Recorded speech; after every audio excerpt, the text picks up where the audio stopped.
The world is getting crazier. People are acting more and more insane. The end of the world is tomorrow. Tomorrow. There's only one thing to do when the world is falling apart. Listen to Basil and Gonz as they discuss this week's news and events through the lens of Bible prophecy. You are listening to Canary Crime News Talk. You're listening to Canary Crime News Talk. Today is June 11th, 2025. We are live to tape on episode 849, and today, super biblical. Signing on from Off the Grid, Razzle Dazzle. I'm your best buddy Basil, and you are not crazy. And my name is Gonz, director of the Age of Deceit films, your favorite Asian provocateur for Christ, live to tape from the metaverse to bring you the best news, which is the gospel message of Jesus Christ, while reporting the egregious with a well-rounded, biblically grounded take on world events. And Basil, we gotta get you out of here. It's true. I have a plane to catch, and I've just been told that it will take off without me. They are not going to wait for me, and TSA is not going to give me a free ride through the thing. And they just said, give over your eyeballs, and they will put you right on. Just take one of the eyes off the VR helmet there. Certainly people are now experiencing flying and the real ID rules. Here's just a little tip for everybody. They're saying you need a real ID. You don't need a real ID. Now, of course, if you have a passport, you can take the passport. That's fine. If you don't, there are people taking their Costco cards because legally you don't actually need to show identification for getting on a plane. However, they will make you miss your plane if you don't obey the rules. But there's stories floating around about people bringing their Costco cards and other things just to kind of push against the real ID thing. I'll tell you, if you are planning on taking a trip and you do not have the real ID, they will put you through extra security. This happened to me a couple times. And by the third time, I say, what is up with the extra security for the not the real ID thing?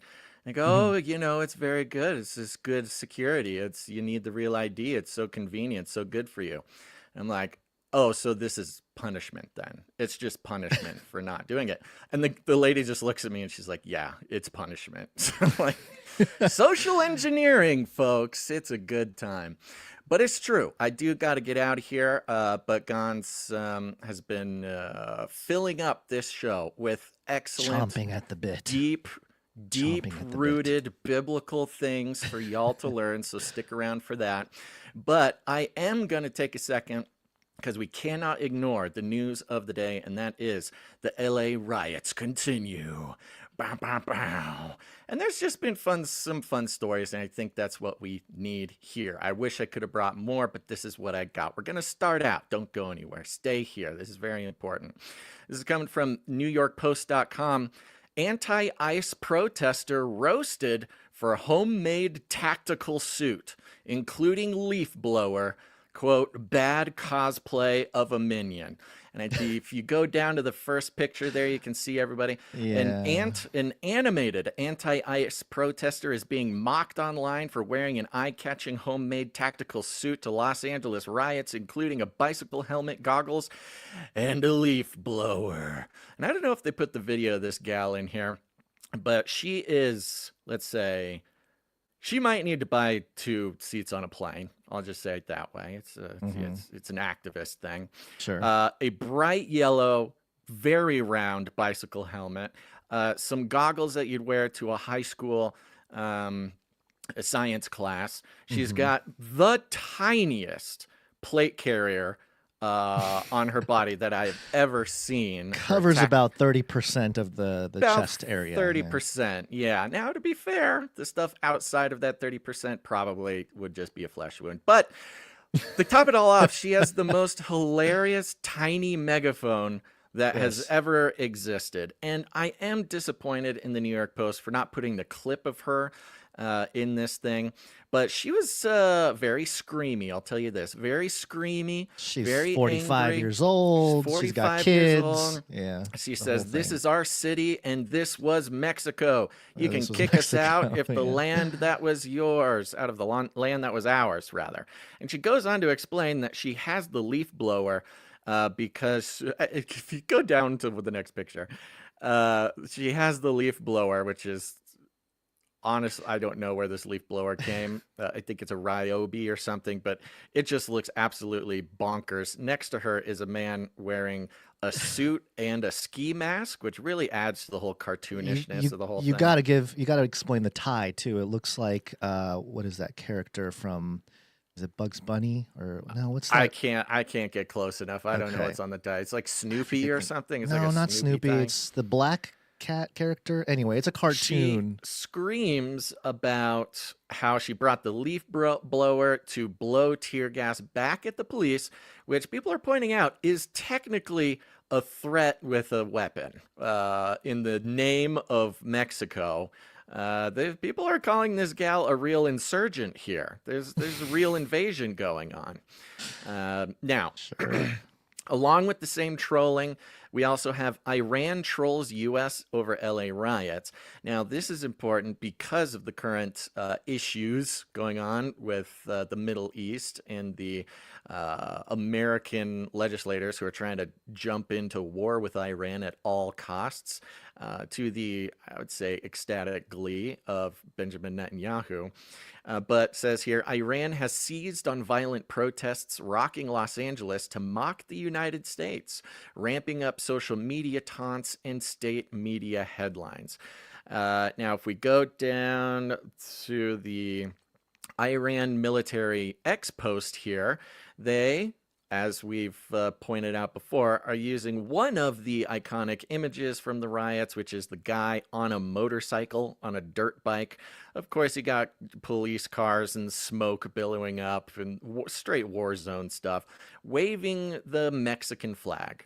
And the Iran military posted "Make Mexico Great Again," which I'm not sure is I mean, that's a very tactical move for they share the colors. Iranian military propaganda unit. Yeah, well, they share the colors, the green, white, and red with the Mexican flag. So good spot. Yeah, they get to plus a 77. I wonder if that's you may not understand this angle, Basil, but the Los Angeles Lakers got Luka Doncic, and he wears number 77. And this is all happening in LA. I'm sure there's some connection, some rabbit hole there too. For those who are listening, 77 is the number emblazoned on the dirt bike that the man is riding. Okay, next up, we've got worrying footage shows New York Post Blitz. I know, we're doing New York Post and Newsweek here. Worrying footage shows anti-ICE protesters doling out tactical gear in Los Angeles as violence escalates. Now, this was one of the more interesting things that popped up yesterday as we've dug into the funding of the riots, the Neville Singham fella, the literal Chinese propagandist, the Churla and other NGOs that PSL, PSL, Churla, these NGOs that are funding and planning all these protests also take funding from the federal government. So we've got the federal government funding protests or wars, I guess, against the federal government, which ties back into USAID and really the real deep state dismantling that was the NGO infrastructure, which included, of course, funneling hundreds of billions of dollars out of the government into NGOs' hands, unvetted, unconfirmed, no business plans, whatever it is, by the Biden administration in just 73 days from election day to January 20th. Now, in these riots, we have, quote, not quote, but here's the article, unsettling footage has emerged of an anti-ICE protester brazenly doling out tactical gear to masked agitators in Los Angeles as the violence continues to escalate. If you want to show that video up top, actually, it's got some, you don't need to do the volume, but you can see the footage of doling out tactical gear. As Los Angeles, as the violence continues to escalate, despite California Governor Gavin Newsom and other Democrats repeatedly claiming the demonstrations have been largely peaceful. The unidentified person was caught on camera dispersing what appeared to be riot shields and gas masks to the crowd from the back of a pickup. Yeah, just go pick him up down by the Walmart there. Just pick up some of these tactical pieces of gear. Monday afternoon, just steps from downtown Federal Building. So he's right there at sort of the front line. Scores of rioters could be seen running towards the truck to grab the masks, which the brand Bionic Shield emblazoned across them. The footage shot by Fox 11 shows. And when you watch the footage and see the pictures, the man is not, you don't see him handing out gas masks. You hand him handing out brand new boxes. Yeah, these are like tape. It's got green tape on it. It's green tape, fresh. I mean, it's pure. It's just straight out of the box. I mean, very good packaging, great branding. So these are brand new Bionic Shield gas masks. You didn't even unpackage them before handing them out to the thing. I don't know. Maybe they can use the cardboard to start fires. But this has been concerning, seeing it is notable visually. This is a black pickup truck rolls up and a guy all dressed in black. Looks like he might also need to buy 2 plane tickets, passing out in the box brand new gas masks. Now there's a rumor. This is absolutely a rumor, unfounded on X. Have not seen it confirmed.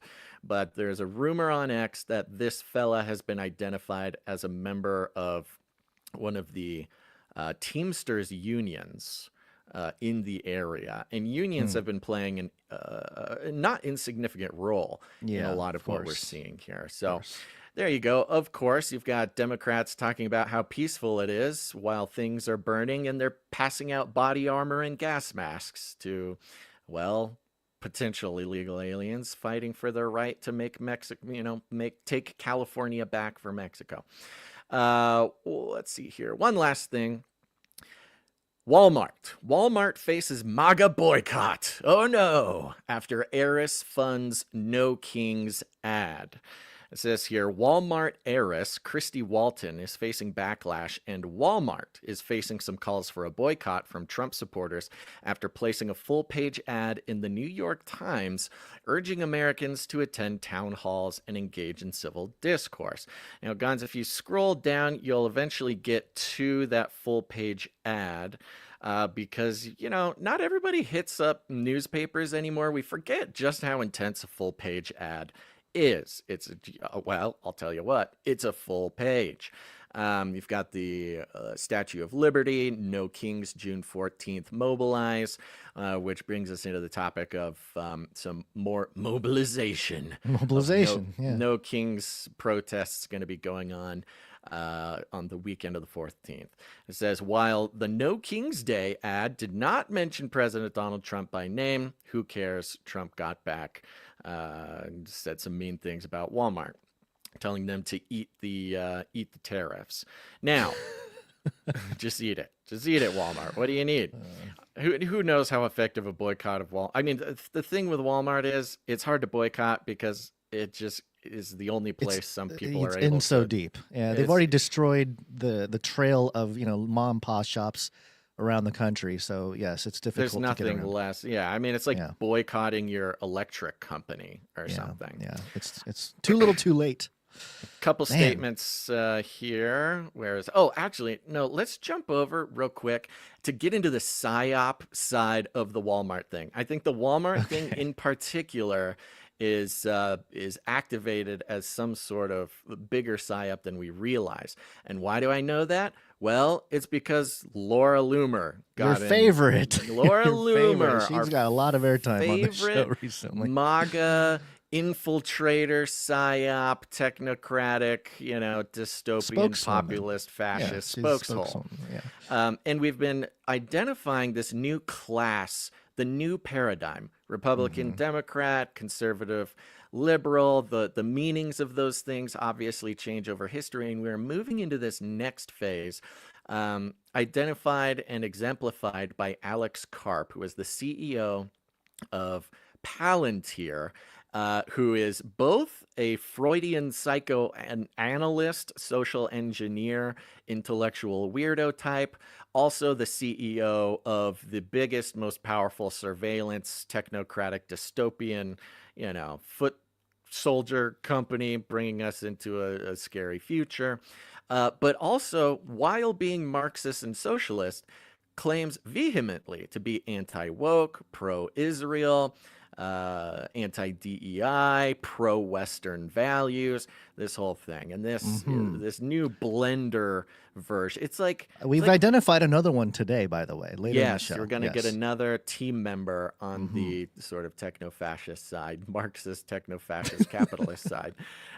You know, it's like you put So everything... confusing. I mean, it's even just metaphorically, but also not metaphorically. The past 5-10 years has put all of the political paradigms into a big blender, and they're now pouring it out into different cups. You know, Yeah. you put in your various liquids. You have a cup of juice, a cup of coconut, a cup of whatever.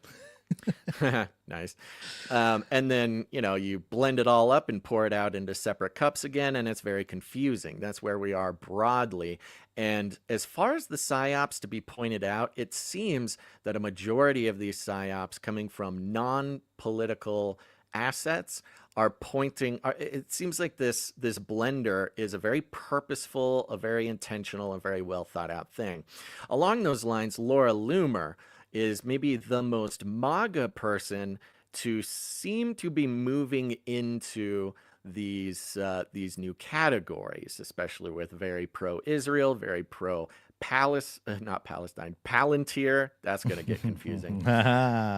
And maybe you unlocked something there, Basil. Maybe it's probably maybe the something. rebuilding Gaza, BlackRock getting in there and doing that whole narrative with NLP. Trump, and there's maybe something there. Yeah. The NLP of Palantir, Palestine, you know, Gaza Largo. You want to see? MAGA Gaza, is that what it's called? MAGA Gaza Largo. Yeah. Trump wanting to own and rebuild Gaza. Like, there's definitely something going on here. If you want to fix Palestine and the whole situation there, much like Palantir is being presented by Laura Loomer to be the solution for all of this illegal immigration problem happening here in Israel's LA and everywhere else. desire to take over Gaza, Trump's desire to take over Gaza, Trump's smart cities, Liberty cities, employing Palantir. Yeah, it's just target after target. It's just target like after. boom, It's boom, all boom. mixed Yeah, up there. Yeah. So Laura Loomer got in on the Walmart thing. She says, "Scoop, we've got a scoop," and it really is a scooper. It really is a scoop, because actually I was trying to go through and find an article or find some actual source. Oh no, not anymore. No longer. She is the source. She is the source. She is the source her in this scoop. new paradigm. Yeah. She says Walmart to release a statement tonight condemning violence after Walmart heiress Christy Walton took out an ad promoting the June 14th anti-Trump No Kings protest in the New York Times. Laura Loomer, I was able to get this ad that was published by Walmart heiress Christy Walton in front of Walmart's executives today. So Laura Loomer she got a has direct line to personal direct Walmart. contact with the Walmart executives. I explained to them and their representatives the need to condemn the actions of Christie and her ad that is promoting radical leftist protests in the U.S. by inciting violence against the real Donald Trump, which is exactly what Laura Loomer does and is. She is surprisingly able to get direct contact with executives, with politicians, she plays as this like ex-citizen journalist thing. But as we know, and as we saw with the Palantir thing, she is a direct operator. She is a full-on asset who has access to people nobody should have access to. and you know, she came in, slapped the New York Times on the desk and explained to them and their representatives the need to condemn the actions. Laura Loomer comes in and tells Walmart's executives what to do. She is commanding the executives of Walmart. Yeah, this is and low key. How to respond. This is a low key, maybe not even low key, a power move to be able to influence people at this level. Like, what does she have? Does she have a tape on these guys? What is going on here? That's what I'm saying. She is a much more serious asset than just like an wacko. Because Right. that's how I always thought of her. I mean, I know she got mixed up in a lot of stories, but that was kind of her thing. There's some interesting theories about her and her biological realities or her citizenship of different places. You know, that's all part of the thing. Of course, of course. But, you know, that could all just be X nonsense. But then you start putting these pieces together, and she's going around bossing the elites around. And, you know, in promoting Palantir. I mean, she's a very serious operator in whatever's going on. So Walmart will be releasing the statement below in the next hour. She releases Walmart's statement before Walmart releases the statement. Now, did Walmart eventually release the exact statement? Not that time I looked. Maybe we should look and find out. We can check. Open up that Walmart thing. Sure, yeah. Walmart will be releasing the statement. She walks in the door, tells Walmart what to do. Walmart does it and gives it to her first to release ahead of them. I have been given the statement ahead of time by Walmart's executives. Yeah, no kidding. She's not even like posted on X. She's like, have it on my desk in 20 minutes.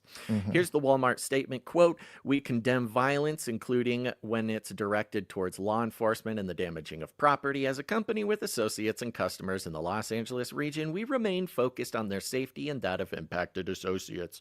The advertisements from Christy Walton are in no way connected or endorsed by Walmart. She does not serve on the board or play any role in decision-making at Walmart." I'd like to add that Walmart was very receptive when their executives were contacted with my concerns, and they didn't push back when I said a statement would be needed today. They did not push back on Laura Loomer. They were very receptive and didn't push back. I'm glad Walmart took this opportunity. Now comes the forgiveness from Laura, the forgiveness of Laura Loomer, the PSYOP queen of the conservative MAGA thing. And in the previous, if you remember, the previous headline was MAGA boycotting Walmart.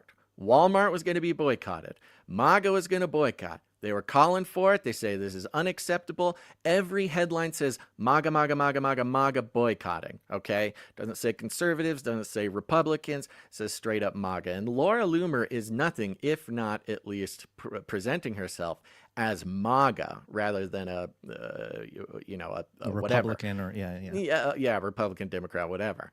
And so we have MAGA, which has always been its own category. Mixing up MAGA and Republican, of course, has always been a mistake.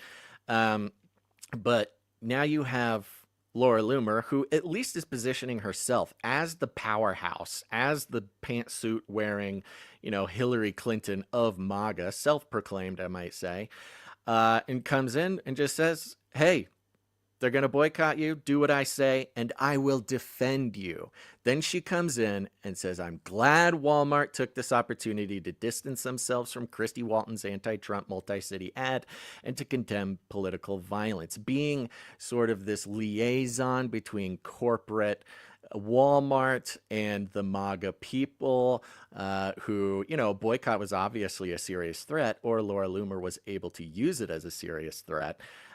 So we've got this very interesting, again, sort of shifting of the power structure. Laura Loomer, absolute operator asset for, I think there's a lot of MAGA people who would not consider her true MAGA, because there's a lot of Israel positions she takes, all the Palantir positions, but she comes in as a representative, as a powerhouse, perhaps even some sort of infiltration, which, MAGA, of course, is a prime target for infiltration, and we've seen it happen a lot, especially because it's kind of like anonymous. It's kind of like a loosely defined, I'm telling you, man, the lines have been blurred so much. This kind of operation is very easy to do in this current cultural and technological and social climate. It makes it for the perfect operative almost, because you can't nail them down. I think that's the point. And she doesn't want to be a politician. She doesn't have any campaigns to lose. She doesn't have any, whatever. She's obviously supported financially by corporations. I mean, I don't have any evidence for direct funding, but when she comes in, maybe she worked real hard. Maybe she worked real hard to making have her stash. no libel claims about how she makes her money and what's going on, but the push for Palantir, the power over Walmart, the very strong stances on her stance in the Middle East, somebody is taking care of her, okay? She is not hurting. And so, I do see this again as this kind of blender realignment paradigm shift. We talk a lot about the pendulum swinging, the pendulum swinging from right to left. If you talk about culturally, politically, what's politically the correct, overarching, right? Yeah. What's the acceptable political position, or at least cultural political dominance, consensus or something. Yeah, dominant consensus. And we talk about it a lot, the pendulum going back and forth from liberal to conservative.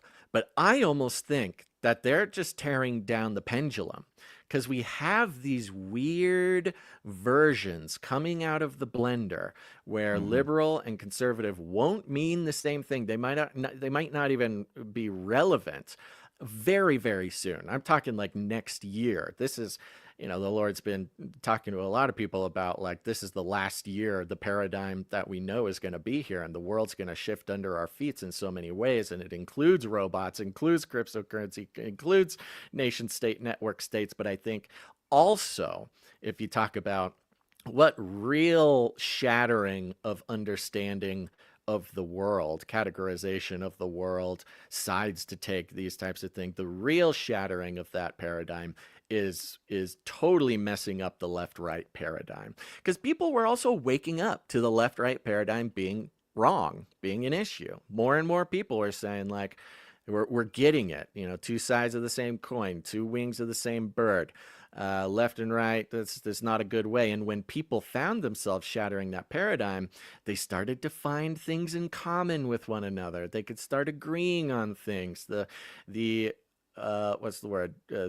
divide and conquer got a little bit less strong. And when that happens and it loses its grip, that's when it's time to put it all in the blender and find new ways to divide people. And Laura Loomer, I think, is a good example of an operator on that mission. Mm-hmm. And yeah, I was just going to give you the Walmart update there, since you had me pick up the Walmart thing. According to X, Walmart does not have a big following on X, which is a little suspicious. Only 80,000 followers, which I don't know. Maybe it's not that suspicious. Maybe they have a bigger footprint somewhere else.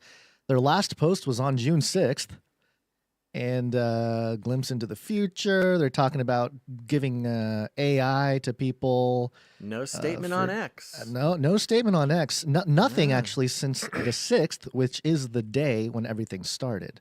So now let's see here. She said Walmart will be releasing the statement below in an hour, and her post was, let's see when her post was. I'm taking a look now. When was it? It was June 10th. June 10th. Yesterday. Interesting. So it's been over a day. Walmart has at least not X'd the statement. Yeah. The statement has not been confirmed on X by Walmart. Maybe there's a play there to get people. It was supposed to get more people to follow the Walmart X account. It's not working, Laura Loomer. Yeah. Give us back our money. Yeah, which makes sense, because when I was going around looking for the statement before I really understood that she was putting out before I was out, I was looking around, searching the actual text of the Walmart statement, and nothing was coming up. All the stories. So it's just all the people mimicking. When I was looking it up, it was everybody mimicking this thing, what Laura Loomer was highlighting. Oh, I forgot. It's just a fun detail here, which I think is hilarious for lots of reasons. Night of the Hungry Panda says Walmart has 33 million likes on Facebook. Oh, there you go. I think that says a lot. Not only 33, ding, ding, ding, but also Facebook. Facebook, yeah. They're not on the cool hip X, where Meta. everything's happening. They're Meta. On the Yes, Mark Zuckerberg will pop up later in the show too. So all the dots, it all connects. Every time we look into things, it's just our hands get all tangled up in all the break out the red yarn, guys. Red yarn, yeah, yarn, not tape. Okay, with that, let's take 1 second. I want to think we have one executive producer for the show today, and I want to make sure to thank. You don't want to find out about Greta. You left people on a cliffhanger last episode. Yeah. Let's pull up Greta. We'll do Greta real quick. Very Extinction. Yes. Very mixed reactions on the cover. Well, we won't of spend Greta. a lot of time. There was We no. won't I'm just spend a lot of saying. This comes from the surveys, which make sure to take the survey today, folks. Take the last episode survey. You're going to find the survey link in the description of each of the episodes. Very easy to spot. This is incredibly important. Please do it. You can even track your streak and get all sorts of shout outs and fun stuff there. And I'm telling you, these surveys are we should have done this years ago, this consistent participatory thing. Now, don't freak out. The surveys are very short.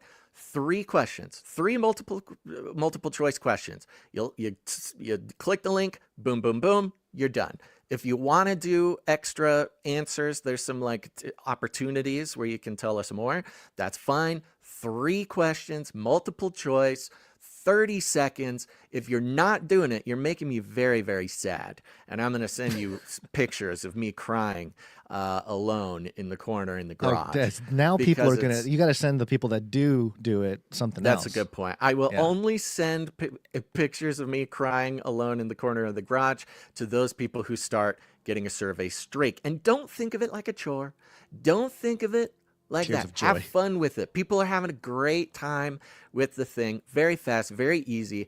And if the show's been disappointing you, if there's something you don't like about the show, if there's something that you do like about the show, take this survey. So fast, so easy. Each survey is different. So don't just take one and think the rest of them are going to be that way. Every survey is 3 totally different separate questions. And this is how you individuals are going to actually, this is the best way to affect what the next episode of the show is like, okay? This is not just data blowing in the wind and nothing's going to change. Direct choices are being made from these surveys, little by little, honing, fine-tuning, learning about you folks and what you actually think. And I get a lot of people take the surveys because they're very invested in the show. You definitely need to be doing it. But those of you who are not very invested in the show, those of you who are not interested in the well-being of your best buddy Basil and Gons, whatever it is, if we're your second favorite show, 30 seconds, take these surveys, direct impact on what this show turns into. So there you go. For those who are it'll be in all the descriptions. It's there now. I'd prefer if you waited till after the episode, but do what you got to do. And man, that's some time travel right there. If you're giving us the survey, the results of the episode before the episode actually completes, you're giving them opportunities to time travel. I will say this actually. It's probably better to wait till the episode's over to answer the questions, but it's actually not required. Like, you could, the majority of the info, the data that we need, you don't actually need to finish the episode.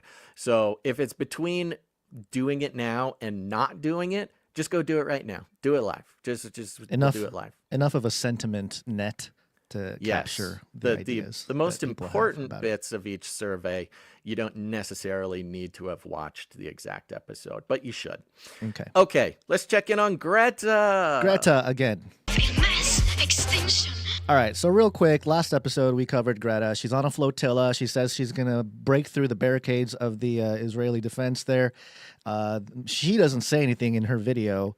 She has some spokesperson there. I don't know what happened to the spokesperson guy. Was he in the footage of all the other stuff later on? No. So this is hilarious. Last we heard she had been kidnapped by. Well, I know. I was leading up to the kidnap. I was trying to summarize everything going on. Now she's kidnapped, or she says she's kidnapped. The video goes out. We have footage of them getting rounded up by what we think is the IDF, and then they were handed sandwiches once they were on the IDF side there. Yes. And we watched as they expertly executed an obviously pre-planned theatrical, blocking presentation for when they did get rounded up by the Navy, because you can't just sail a boat into a war zone and bring stuff that, you know, whatever. I mean, I'm not even saying morally they're wrong or anything. I'm just saying they knew this was going to happen, and they had a very tight plan for what to do and say. They threw their phones in the ocean, except they got for the one camera. The camera that they got all the footage on. The DSL, a DSL camera is not an iPhone or a smartphone, even though it might have some smart components in there. Did you read about what happened, or are you just going on this video? No, I'm just going off. Okay, I got a couple more that. things. Okay. A couple other things. So they took captive, they kidnapped, you know, I think it was about 12 people off of the Freedom Flotilla. Yes. Gave them sandwiches and water. And brought them back to Israel. First of all, I think it was 8 of them. 8 of the people on the Freedom Flotilla. Like the number of people on Noah's Ark. As of now, refused to sign deportation papers to be deported out of Israel. So they are still in Israel. I guess you could say in custody or in kidnapping. I don't know. But they refused to be deported from Israel. And so they're there on purpose. Now, turns out our freedom fighter, Greta, just went ahead and signed the papers right away. She's like, I would like to go I'm getting home out now. of here. Yeah, getting out of here. So this is the video footage of her in the plane getting ready to leave, being deported by Israel.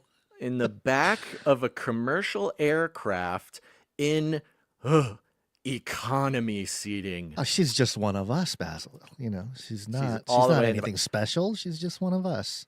The fun part is now I'm wondering, now it's very possible that the person taking this footage is somebody who was on the team, one of the 3 other people who got sent home. Saying goodbye.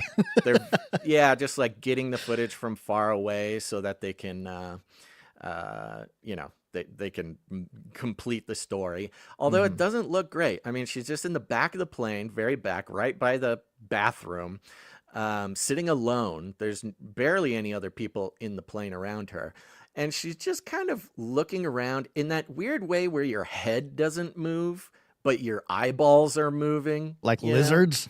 Kind of like a lizard, like a painting in a haunted house almost. You walk by it, the eyes follow you. The eyes keep moving, yeah. And boredom is the essence. Just pure boredom here. Yeah. We do have a clip. We do have a clip of her talking for about 50 seconds here. Give me the clip. Is there supposed to be audio? There's supposed to be audio. Is there no audio for you? No audio for me. Oh, this is. He'll figure that out in a second. She's wearing a. I had to redo the thing here. Oh, gotta redo the thing. I know. Now it's also possible. I mean, remember, we're not getting anything that's not propaganda, whether it is from Greta's team or whether it is Israel. Israel was the one who put the statement out that 8 of the members refused to sign deportation orders, but it is also possible that maybe they weren't given the opportunity, or maybe it was in a different language they couldn't read. Like, we don't know the story behind that. But I personally have not come in contact with any statements from Greta or anybody regarding that.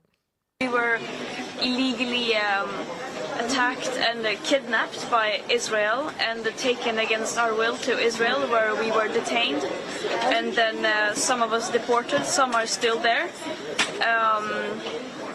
There are very big uncertainties because it was quite chaotic and uncertain. So I don't really know what's going on. I haven't had a phone for many days. And what were the conditions for you over the last few hours? They were absolutely nothing compared to what people are going through in Palestine, especially Gaza right now. How did the Israelis treat you? We saw them giving out sandwiches on their social media. How did Yeah, they probably have posted lots of PR stunt videos. As I said, I have not seen anything. But they did an illegal act by kidnapping us on international waters and against our will, bringing us to Israel, keeping us in the bottom of the boat, not letting us getting out and stuff. Wait. Keyword. Man, okay. It's kind of like it's kind of like a word salad, like kind of like a Camelot word salad, where she's just like making sure to get the SEO in her speech. Mm-hmm. Kidnapped, illegal water, just international. Yeah, it doesn't water matter what you stolen, say, what points are kidnapped. made. She just rambles on about the talking points. Stick to Which the is her talking points. training. Yeah, that would be her You're training. right. She would be good at that. Yeah, I think that is her job exactly. So, Yeah. all right. Well, there you go. Okay. She's home. She's safe. She gets to, Great. to crawl back in her own bed and relax I for a mean- little while before she's called out to do something again. I know it is kind of against the brand, but here's the thing. She's always kind of been like this. It's always been, she puts herself in harm's way, but nothing ever really happens. It would be much more dramatic if she was being held, if she was, something happened to her. But because she's Greta, she just gets to walk in and out of whatever situation that she's in. And well, it's what she says happened is what's most important. Not Right. that, not, I don't think they necessarily laid hands on her or anything like that, but yeah, has of to course, tell the attacked. She story. put the word attacked in there. Yes, she did. I don't know about attacked. That's Yeah. a very specific word. Yeah. But okay, what do you want? You want to thank some executive Let's producers? thank You want some executive to producers do and text then I- messages? What do you No, wanna I do? gotta zoom out of here. I will say this: join the text message alert system. Do it now. Do it now. We don't know when you will lose all ability to find the show. It's just We a don't know matter of when you'll lose algorithms. all hope. We don't know when that'll happen. And so here's the thing. You got to connect. You cannot rely on the video platforms to give you notifications. And so here's what you do. Take out your phone, open up messages, text the word Canary, just the word Canary, to 877-740-3226. One more again, that's 877-740-3226. And that'll put you on the list. You'll receive a message from me just before every show. Very light, very easy peasy. And you'll never miss a show. And if we disappear, we will tell you why there, because you obviously won't get our emails. You won't get anything like that. So do it. Now, the fun part is, the real fun part, the reason why people jump on the list, honestly, is because you can text us back at that number. I cannot respond to you via text because it's very expensive for us, but I do read them, I do see them, I appreciate them, and keep an ear out for your area code because people are finding each other in their area. Looking at you, Cincinnati, by people texting this number. So just a few shout outs. 250, this is Kat, says, it's been a crazy week for me. Finally can respond. Looking forward to catching up. God bless your time together. Thank you, Kat. Kat. Yeah, finally you could respond, Kat. Goodness gracious. Here's one from 614 who says, was listening to a pretty big secular podcast when a listener called in with a huge prayer request. I was shouting at my app, wrong podcast. If you want a direct line to the Father, you have to call in the producers. Thanks for doing what you do. Thank you very much. Good point. 614. Great point. Yeah, I don't know if anybody else has a very special name for the group of people who take prayer requests on their show. I don't know. 856 says boots on the ground from the banana factory. I don't know what that means. Oh, crop pickers actually move north as the season progresses, but all this ice drama has them scared to cross borders.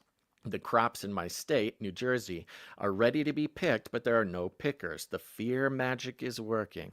It's all fear magic. Ah, the folks. robots. Get Yes, the it immigrants works. out of here. We got the robots. It's the Zoltan take. It's happening. Speaking of producers, TDL Prez from 678 here texts and says it's going to be super biblical. Brothers and producers, thanks for the prayers last week on our real estate project trying to go south. As of the prayers, we are having less contact and a wellness to stay to work it out. Okay. I think that sounds good. We have new That's teams positive. in place and asked for added prayer to push this into the workable place. Mama Mai, Baby Bella Canary, and I really appreciate it. P.S. My corn and beans are looking good. Looking forward to the new supply drop. Grateful for the Canary Cry fam, TDL Prez. Well, there you go. Super glad to hear that. We'll continue to keep you in our prayers here. And the corn and beans thing, that's because he's on the supply drop, canarycrysupply.com, where this last supply drop we sent out, our very own custom, non-Nephilim, GMO-free garden seeds that people are growing all over the world. So, Yeah. or at least over the country. I'm not sure how, I don't know, customs handles seeds like that. All right, Basil, you got under 3 hours before this plane. Okay, I got to leaves the get going. tarmac. So we are on the value for value model, guns. Let's thank an executive producer. Executive producers. That's right, value for value model. You'll notice we don't take any money from corporations, commies, cartels, no affiliate codes, no government sponsorships, no non-government sponsorships, and of course, neither Vatican, either of them, none of them, one nor two, or are funding the all show. of them. Yeah, exactly. We're entirely sustained by the grace of God and by people coming under the recognition that if we really want to hold our power as the people, if we want the value that we enjoy in this world, we have to make it happen ourselves. When we hand over that responsibility to corporations and NGOs and governments, it no longer becomes what we think it is. Advertising, very deep, dark, occult, sinister roots. And of course, we already know how other funding structures not only take control of the message, but also enforce self-censorship. And all this stuff winds all the way together to create the value for value model, which means all we do, the only way that we survive is by the participation of you, dear listener. And it's easy. If you get value from what we do in any form, whatever that value is, it's up to you to put value back in and pray about it. You think about it yourself. If it's a number, you put the number on yourself. It's just whatever is meaningful to you and whatever, is aligned with how God wants you to use your resources on this earth. But it's not just about money. You can produce the show with your time, your talent, or your treasure. Getting involved in any possible way that you can. We have many people who give of their time and their talents, creating stuff for the show, helping us out that, we could never pay for, even if we had the ability to do so. So that's very, very important as the treasure part. Now, of course, finances are a touchy subject right now, but we are inherently and fervently trusting that the Lord not only provides for the show, but also for the producers of the show, because that's what you are, producers. You're a part of the team, and that's why if you want to become a producer in any way, you just got to go to canarycry.support to learn more.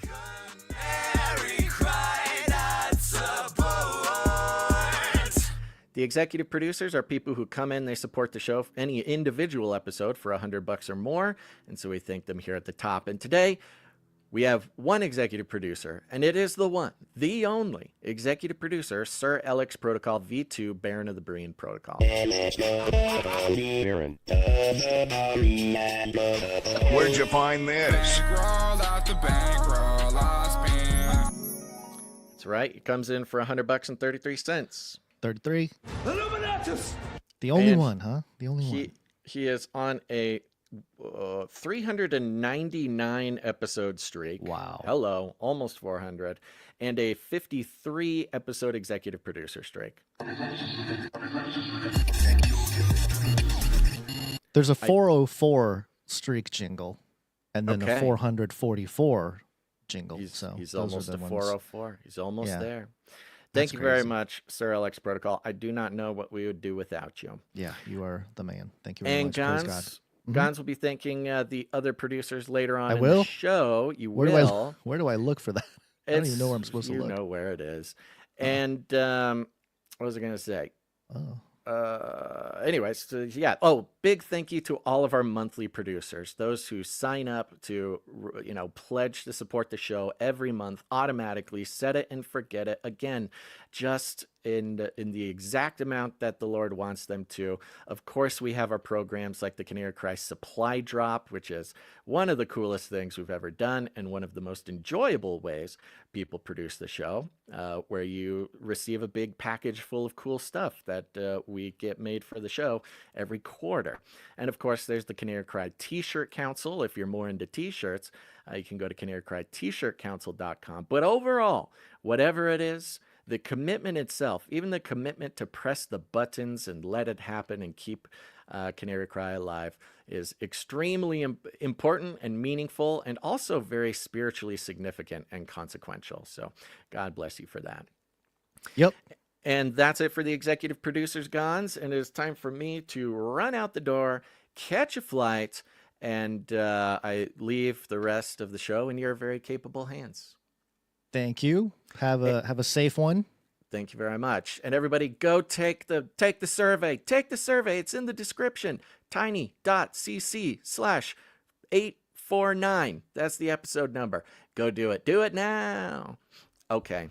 That's it. Think outside the cage, everybody. Bye-bye. All right. Have a good one. There goes Basil. He disappears into the real world. And I was thinking about it, too, with all of the producers out there. You know, Basil talked about just a second ago how you guys are, just pushing buttons, really. And what are we doing these days but pushing buttons, And I often bring up Psalm 44, verse 1, because I think it's a prophetic, the passage is prophetic in a way that only works for our generation in a sense because of the technology and the touch screen and all that, but it's just one of those fun ones. Of David, blessed be the Lord, my rock, who trains my hands for war, my fingers for battle. And to Basil's point about producership or anything we do online, it becomes a sort of spiritual battle. Having the Lord prepare our fingers for it. I think you have to realize as producers, when you're producing the show and you're clicking those buttons, send, that is a form of warfare. It's just a little reminder. I know it's a little weird and strange, but it does change your perspective. We click around, we're scrolling around, we're doing all kinds of stuff. And it just makes you more aware that every click matters, every stroke of the finger up the screen, it has an effect. It does have a spiritual consequence above any other, physical or psychological or emotional consequence, which it has all that too. But so we're grateful for people that are continuing to support the show because I think they understand that, and I'm pretty sure you guys get that. And so it's pretty cool to find people that are able to understand that, or have that level, because it's not easy. It's not a normal thing. I don't think even believers are looking at this type of material, not just for the producership here, but stories out there in the world with this type of mindset that we have here. So thank you to all. Praise God. I'll play the jingle one more time. CanaryCry.support.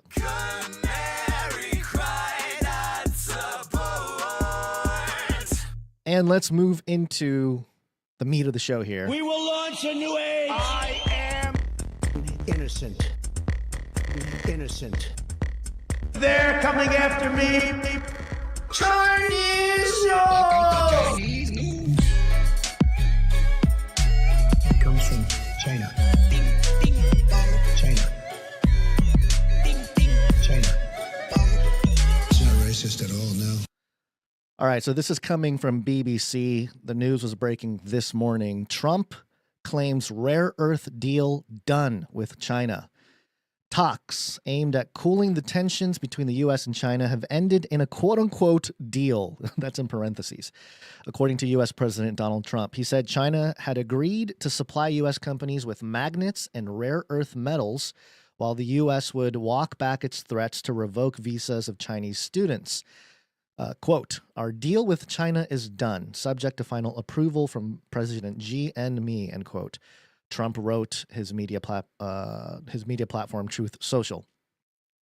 So, okay, there's a lot of layers to the politics and everything going on, and that's not what we're going to really talk about today, because while this is obviously a big move and another step in the Trump administration and the drama playing out and trying to find some kind of common ground with China, an economic foe to the United States and the West, it's a big deal because it's a big deal in a sense in the political context because it has a ripple effect everywhere else in the world. If the U.S. and China can shake hands and get along, then the implications for the rest of the world when it comes to other countries and what they have with policies and trade, it's a big deal. So in that sense, it's a big deal. But I want to go beyond that because one of the things, and this is shaped by the survey, by the way. You guys you think the survey is just for fun or just for our own ego or something. No, it's actually a good way to help us steer the show.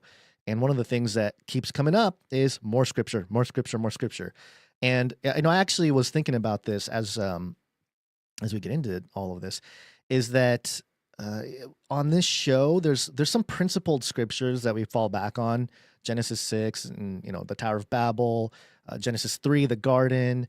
There's different parts of the Old Testament with the conquest language, supernatural experiences with Ezekiel, and the prophecies from Daniel, specifically chapter 2, chapter 7. And then, of course, in the New Testament, we have the Gospels, Matthew 24, specifically being a very important chapter, and also, obviously, the book of Revelation and the many chapters and many areas there. And so I think what happens, this is just me talking here, doing the show a couple times a week, and for years we did it, 3 times a week, and even before that with the Face Like the Sun channel and everything else. There's a tendency to think, oh man, it's these scriptures again. Like, everybody knows this now, right? Everybody understands that these scriptures have this type of relevance to what's going on in the world. And I think I got a little immune to the fact that, if you're new to the show or if you're new to this type of information, it's not obvious right away, or you just need that reinforcement to really solidify that the thesis is correct. And that's one of the things that I think I took for granted over time is, because sometimes I'll say, oh yeah, this has to do with Daniel 2, or this has to do with Revelation 13, which is, the big chapter with a lot of what we talk about. It felt like we just kept bringing it up over and over again, and it's the same point over and over again. But there are nuances, obviously, every time. So I think I took that for granted. So I will be mentioning more, but I think it's an opportunity also to dig into deeper, different rabbit trails and finding different scriptures to help us contextualize what's going on here. So in that vein, I wanted to put all this into context, because with Trump, the China deal, this sets up potentially, we'll see if it fully fleshes out and everything. But this is interesting because there's so many things happening with 2027 looming, and 2027 being the year Xi Jinping says he's going to invade Taiwan, where the microchip manufacturing, the biggest one in the world, is, and of course, China thinks it's theirs, and the West believe that it's more of a free nation. So that conflict is ongoing. We also just had over the last week, and if you go back to the last episode of Canary Cry News Talk, we covered how Chinese Communist Party influence is present in these LA riots. It's hard to say that it's a direct financing or direct line, but the circumstantial evidence is pretty heavy to suggest that, yes, the CCP has some hand in facilitating this. And not to say that other groups don't, because I think they do. But in terms of the influence, I mean, we covered it on the last episode. And if you don't know what I'm talking about, go back and listen to that episode, because it's all there with the organization, the I think PLC, People's Liberation and Socialism group that organizes some of this stuff, the funder of that group, and how that ties into that individual being basically, sold his company to China and started a firm that was helping out somebody in the Communist Chinese Party. So it's pretty obvious there. But again, circumstantial evidence, nothing concrete. So all that's going on. All the drama with China is ongoing.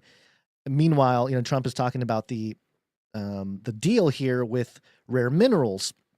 And it's the rare minerals part is important because it really is the principal thing.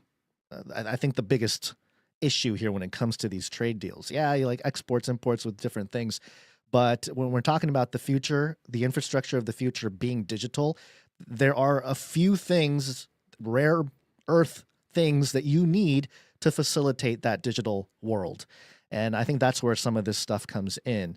Let's see. The negotiations in London were triggered in part by U.S. concerns that China was being too slow to release exports of its magnets. Oops. There you go. And rare earth minerals, which are essential for manufacturing everything from smartphones to electric vehicles. So there you have it. The real key items here are the things that the West needs to continue to build out the surveillance state, basically. The smartphones, the electric vehicles, the digital realm and cyber realm, It's all being built, but the rare earth materials to build it, and also magnets. I thought magnets was interesting too, considering my kind of obsession with electromagnetism and its role in a lot of things. I mean, I'm not going to go down that rabbit trail right now, but it seems to be part of all of this as well, because it recontextualizes, or at least helps you think about all of these different world events in this context of, hey, it's not just China versus US. It's not whatever nation, Iran versus US. Like, these are the geopolitics. And if you're really going to consider it theater, then you really have to think of it as theater in a sense, because it's meant for the masses to look at and debate over and support with their money and time and all these things. But it's superficial in a sense. And we often have come aware as as a population of America, the idea of a deep state. And of course, Trump ran on this idea of draining the swamp and getting rid of the deep state and whatnot. But truly, the true deep state, like the true unseen government, is way beyond any nation state at this point, in my opinion. And when you see things like this, you start to realize, like, oh, okay, there's somebody much higher that has control of the gatekeepers, the true gatekeepers, who have the ability to facilitate what technologies gets disseminated to the people. I'm sure maybe it's the same. And this is why we talk about it in spiritual terms, principalities and powers, because ultimately, even though they may be individuals without names or faces to the public, ultimately they are likely being persuaded by the principalities and powers that rule over the earth here, which truly they don't have dominion. Their rent is up, basically. And we know the kingdom of God is at hand, but it's the already not yet situation, waiting for the return of Christ. But in any case, okay, getting back to this rare earth stuff and the magnets and smartphones. So I wanted to bring a couple scriptural references just to identify some patterns based on this trade talk here.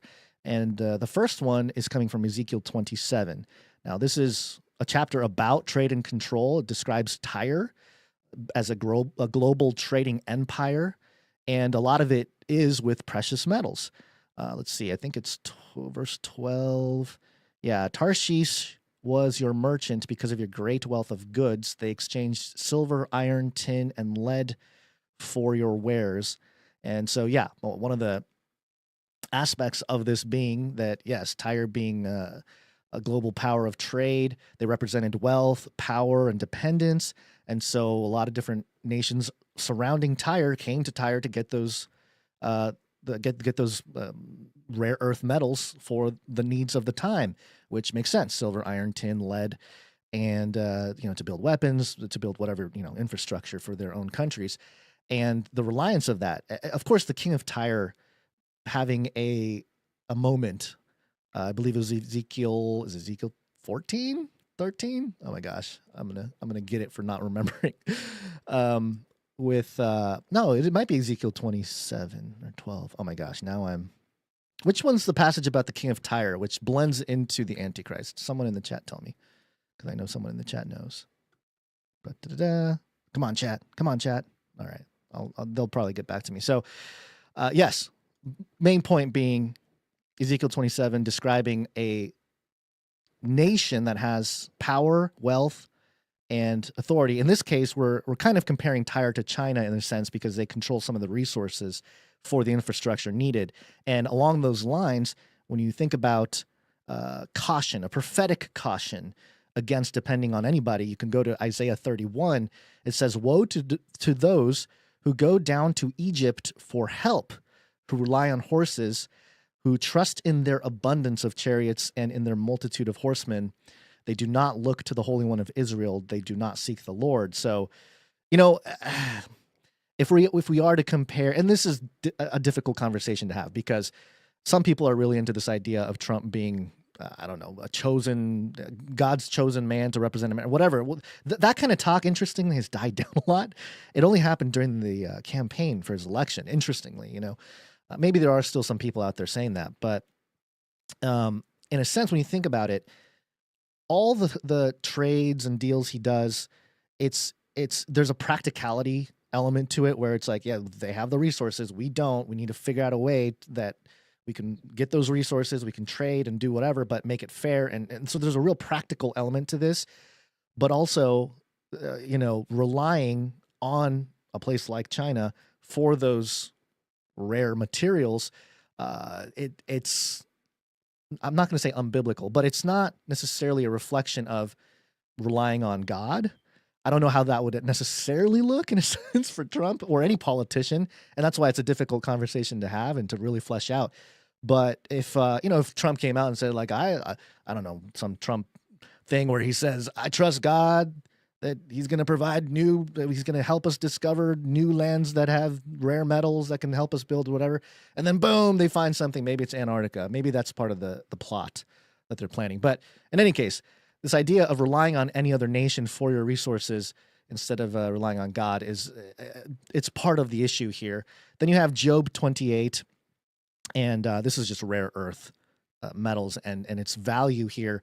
Iron is taken from the earth, this is from verse 2, and copper is smelted from ore. Man puts an end to the darkness. He probes the farthest recesses for ore in deepest darkness. So it again reflects on the efforts to mine Earth's hidden treasures. And again, it's sort of the everlasting value of earthly materials, the very things that allow us to have civilization, and ultimately remembering that all of it is from God. God gave us the stuff and then the knowledge to be able to manipulate it into things that are useful for our civilization. But of course, the middleman, as it were, the merchants of the earth are who pick up on this. And ultimately, I think this all ties into scripture with Revelation 17 and 18, Mystery Babylon and the beast. They fornicate, they make the merchants of the earth wealthy. I think it's all leading to that. So, and speaking of which, Revelation 18, I think that was my next scripture here. Yeah, Revelation 18, Babylon is fallen. The kings of the earth were immoral with her, and the merchants of the earth have grown wealthy from the extravagance of her luxury. And again, another example where, and if you are unfamiliar with some of our, at least my views on what Mystery Babylon or who Mystery Babylon is, I tend to believe that it is a eschatological city of Jerusalem representing some type of powerful governance and system that stems out of that general region in the end times and in the eschatological times that, again, fornicates with the beast or the kings of the earth, which is brought upon and called the beast in Revelation. And when you look at the Middle East issue and what's going on there, it's not that hard to I don't know, tie some tacks together, I guess, or connect some tacks when it comes to that stuff. So there's another scripture, Revelation 18, which is a familiar one on the show, but once again, it's relevant to bring it up, even though we're familiar with it, because the trade, the merchants, the actual aspects of what gets brought in, I believe later in the chapter, maybe it was chapter 17, it discusses how, oh no, it is here. Yeah, precious stones, pearls, fine linen, purple silk, and scarlet of all kinds of wood, citron wood, and every article of ivory, precious wood, bronze, iron, marble, of cinnamon spice. So, by the way, this is a lot of the materials used for temple worship. When we talk about the old Jewish temple worship before the fall of the temple in 70 AD and before Jesus's time. So that's another aspect of this that shows that maybe this is end times Jerusalem, the Mystery Babylon aspect. Again, let's tie it back to the rare earth materials, because that's what we're talking about here with Trump and this trade deal. I hope I'm not going too all over the place. People can track with me here. This is a little too wacky because I'm trying something a little different. I'm trying to not just add scripture to the conversation, but sort of tie in some different new scripture that I'm not used to talking about in this context and seeing if it works. But there are some macro things here, and one thing that I am doing right now is taking it's called a micro masters. It's a micro masters program in divinity. So I have been, and I'm taking it with my wife, and it's a lot of fun actually. It's a good time because we get to share some things together, and we get to study God's word, and for me it's interesting because as I've been doing this for over a decade with no formal training, actually getting formal training is an opportunity for me to see where in the foundational aspects where things might be missing. And what I'm finding so far, it's only been 2 weeks, but what I'm finding so far is that the general infrastructure is pretty sound. There are some there are like bricks that I've replaced or filled out with some information that I've learned since I've started. But I think it's going to help me move forward with how to catalog and label things and do so in a way that's progressing the sort of academic endeavor when it comes to biblical scholarship. And not that I'm some great scholar or anything like that. I just noticed that there are gaps with certain topics or categories. And one of the things, obviously the Genesis 6 thing is such a big deal. And I was ranting about it on X because it's just so startling to realize that Augustine, just for Augustine having a Neoplatonistic background, eliminating any kind of supernaturalism out of the Bible, doing that, and that one guy changed Western Christianity for 1,500 years. And somebody said that, hey, maybe that was God's prerogative. Like maybe it wasn't supposed to really be part of the church while the church survived, a certain period of time. And I tend to agree with that. Maybe it's possible that that was part of God's plan all along, that like, hey, you guys don't really need to know about the Nephilim for about 1,500 years. Let the church build out, let the gospel keep spreading. And once we get to a certain point, and once technology and all this gets to a certain point, then we can. And I often am reminded with Daniel, once Daniel was shown the vision of the future, he was sick. It's like, what did he see? And I'm sure even what we see today, people can get sick. If you're on the timeline and you got some weird algo going on, there's some things that you can run into that are pretty disturbing and depressing, and it can make you sick. So that's I don't know. It's just one of those things that makes me think. Of course, God's got it all under control. He is sovereign. But getting back to what I was talking about here, I've noticed that there are ways to categorize different scriptures as sort of macro-themed prophetic passages, and then, of course, going down from there, more specific categories or direct associations with things like merchants or rare earth metals as an example, where it's not a one-to-one with everything, but you can kind of get principles of how things are laid out in Scripture, how those aspects of the ancient times relates to things going on today, because ultimately there's nothing new under the sun. It's all the same. It's all just repeated over and over again. They're archetypes. So, okay. So when it comes to a little more of the macro stuff, I want to start with Daniel 2. And because we're talking about, with the rare earth metals, we're talking about the technology, ultimately.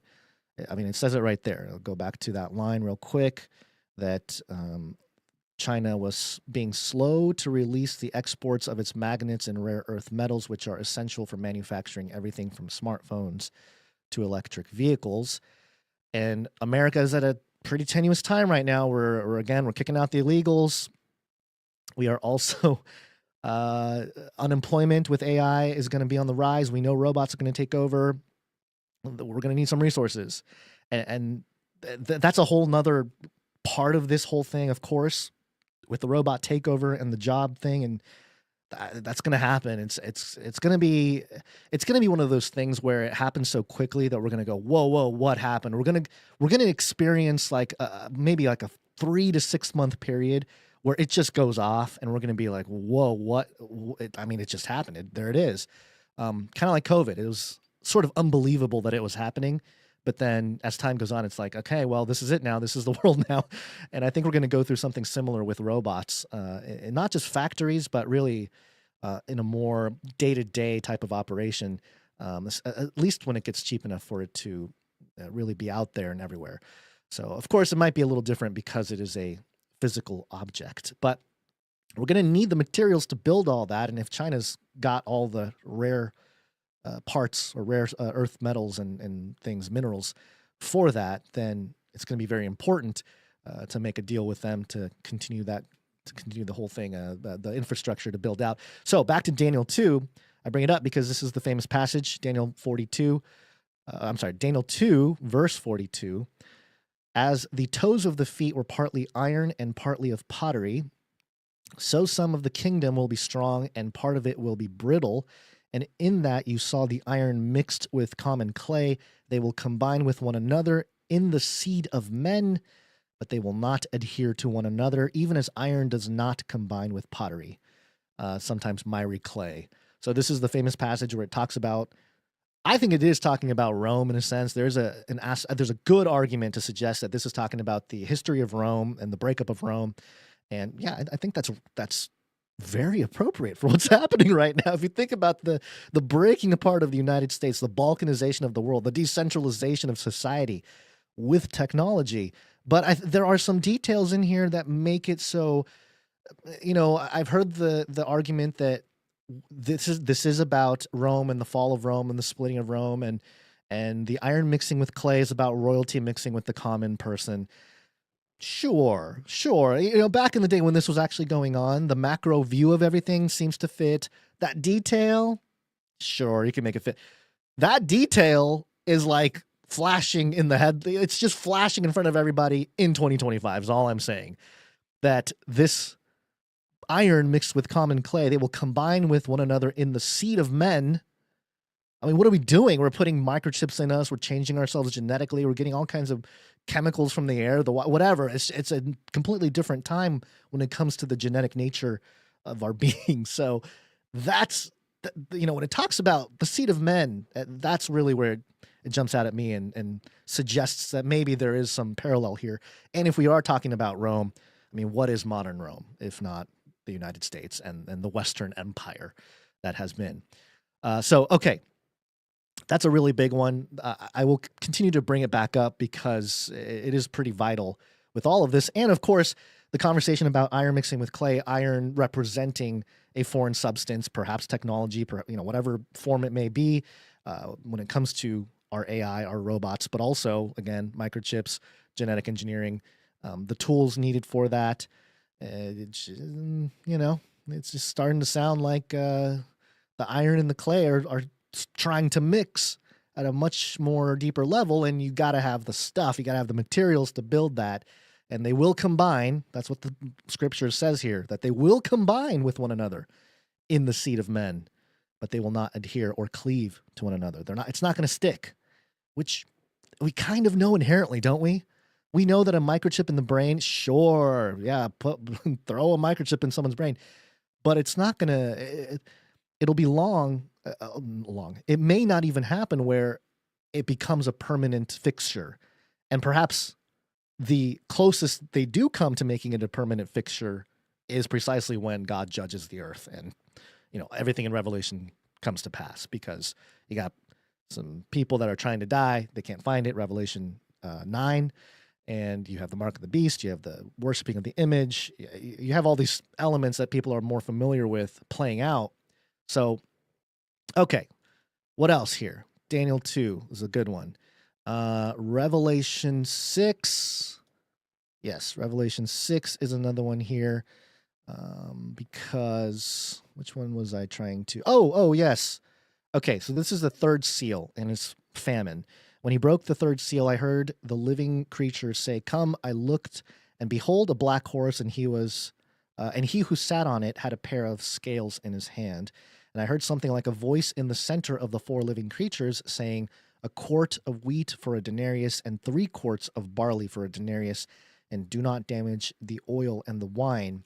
And so economic disparity, this entire trade war issue, tariffs, all that, this is about weights and measures, scales, a balance. And can it cause famine? Yeah. If Trump pushes the wrong button when it comes to these trade talks, yes, it can cause some serious famine. But what I find also interesting is do not damage the oil and wine. This suggests protecting some vital assets for the wealthy. The wine, the oil, these are highly sought after commodities of the elite or the upper class, if you will, of society.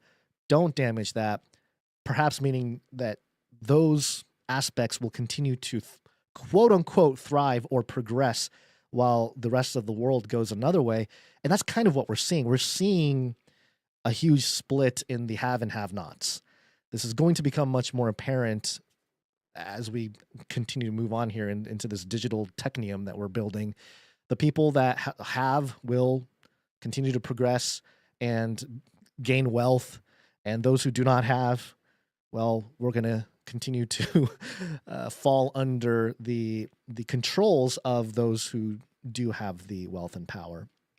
And actually, you know, it's interesting. There was a interview. Let's see. I think I brought this guy up before. His name is Jordy Visser. He's a Wall Street guy, and he was talking about this fraction of the economy, and he was categorizing the economy into 3 different parts. And he was saying there is the industrial economy, which is filled with debt. That's what he said. It's a debt-based system. And of course, it's exported a lot of jobs and everything else. And there's a lot of Trump supporters who fall under that category of industrial economy, which was built up in the last century and a half or so, you know, the Industrial Revolution, all that stuff. Then there's the digital economy. It's much smaller, but it is building speed and momentum. The Trump children, if you look at what they're doing with World Liberty Finance and this weird, mysterious, this weird thing called crypto. I don't even know what it is, but that crypto topic, that's a rapidly growing sector, but it is still new and pretty much in its infancy. And then you have, you have that you have that economy, the digital economy, as opposed to the industrial economy. And then you have the government economy as a third part of this, which is massive. It's huge. Again, a debt-based system. It came as a result of the industrial economy starting to fail, right? It started to fail, or change, and so the government came in, or maybe some might argue the government coming in was the reason why the industrial economy started to fail. Whatever the case may be, the government came in, they expanded, they're huge now. They're almost too hard to stop in a sense, and I think part of the theater of Elon and Trump's recent sort of, headbutting and breakup and makeup and all this kind of stuff that happened over the last few days, mean tweets and then deleted tweets. I think part of that has to do with negotiations with China, actually, because Elon does have some factories in China. So I think there's something there. But also on a grander scale, it might represent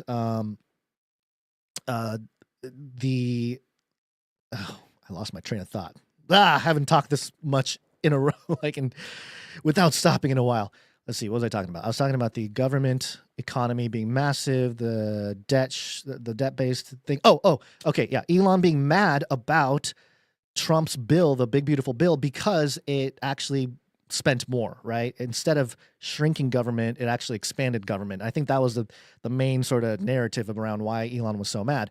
But it is true, the government keeps expanding. It's as much as we like the talk of, hey, smaller government, give power back to the people or back to smaller parts of our federation, whether it be states or local municipalities or whatever it may be. The idea of that is nice, but in reality, when it comes to the big stuff like AI, they already, they're trying to federalize it. So it's very difficult to shrink government. So government is huge. And right now, the government system is being exposed and everybody is trying to move digital, if you notice that. So the industrial side, they're there, but they're sort of in bed with the government stuff because the government came in to help and maintain it. And they themselves, the government economy, grew as a result of leeching off of the industrial economy. And then this new thing called the digital economy is here to, quote unquote, save all of it because it's all falling apart. And so now we're in this weird time where common citizens were able to get into the digital economy. Like you and I doing this show, value for value, on the internet, we are really the bleeding edge of the digital economy, whether we like it or not. I mean, we're part of it. I know we're using dollars and things like that. And part of doing supply drop and those things, I think, are a way to show that we are not simply government. We are not simply industry. We are this unique, independent, just people out there doing it. And so, but again, we are operating in this digital economy and this digital infrastructure. And so where traditional public-private partnerships served the intelligence apparatus, right now I think we're in the struggle of the traditional intel folks, bloodlines, whatever. I'm not going to even say it's necessarily specific people, but just that group that traditionally held the power and the control via the government economy, via the industrial economy before that, and now the marriage of the two. They are going to have to take, and much like they did the gold out of the common citizen's hands 100 years ago, right now, the people that have the digital assets for the future quote unquote economy are just random people like you and I, right? That either own some weird thing called crypto, or, you know, have some kind of equity in data, AI. If you're a programmer, if you're a developer, these are all jobs and things that will last in a sense, even though I know AI is going to take over all of it, but I think there's still some, you know, human interaction with all of it that needs to occur at least for a little while. So that whole economy, while it is shrinking, this digital economy naturally shrinks things, which I have a whole nother video on Face Like the Sun coming out about shrinking and gravity and the simulation theory. Very fascinating. Won't go down that rabbit trail right now, but stay tuned because that is coming out this week, I think Friday. So yeah, we're in this precarious time where the traditional legacy Intel apparatus are trying to build their digital roadmap basically for the digital economy. And they're trying to build out that infrastructure. But they kind of have to stomp all over normal people to do it if they want to do it to the effect that they probably want to. And so we're already in this strange economic digital economic warfare where the digital economy becomes the actual real estate, actual frontier of conquest. And we've been talking about that for a long time. And ultimately, of course, this leads to the mark of the beast, the image of the beast, and the compute layer over everything. It's just pretty obvious how it may flush out with those prophecies in Revelation 13 with the mark and the image. And of course, let me just land it with Matthew 24, which is one of the premier eschatological passages in the Gospels. I would maybe argue it may be the one that really, in the Gospels, the 4 books of the Gospel, that solidifies it. And Matthew being a more prophecy-centric Gospel book, it's only appropriate that Matthew has this segment in it. But in part of it here, from verse 6, it says, "You will hear of wars and rumors of wars, but see to it that you are not alarmed. These things must happen, but the end is still to come. Nation will rise against nation, and kingdom against kingdom. There will be famines and earthquakes in various places. All these are the beginning of birth pains." And I would say that while it's always been true that there are rumors of wars, rumors of wars, in a sense, that's propaganda. You know, if you think about it as propaganda, mind control type stuff, rumors of wars specifically, I think we can directly correlate to propaganda, which is a very powerful force in this world today, even more so than back then, or more sophisticated, at least now. But this idea of nation against nation, while to us, this is like a no-brainer, like, of course, like, you know, we were born into this contentious world where nations are always fighting against nation. I mean, it's just has been. We almost downplay it. But I look back at history, and it's funny because the book I'm reading for my master's there's a whole section talking about the epistemology of history and historicism, and it goes through this whole thing. And in the end, it's hilarious because, you know, they come to realize that even the writing of history is its own interpretive act, and therefore all history written is an interpretation of what was in some, you know, physical reality. So yeah, you can't escape the fact that you're painting history no matter what you do.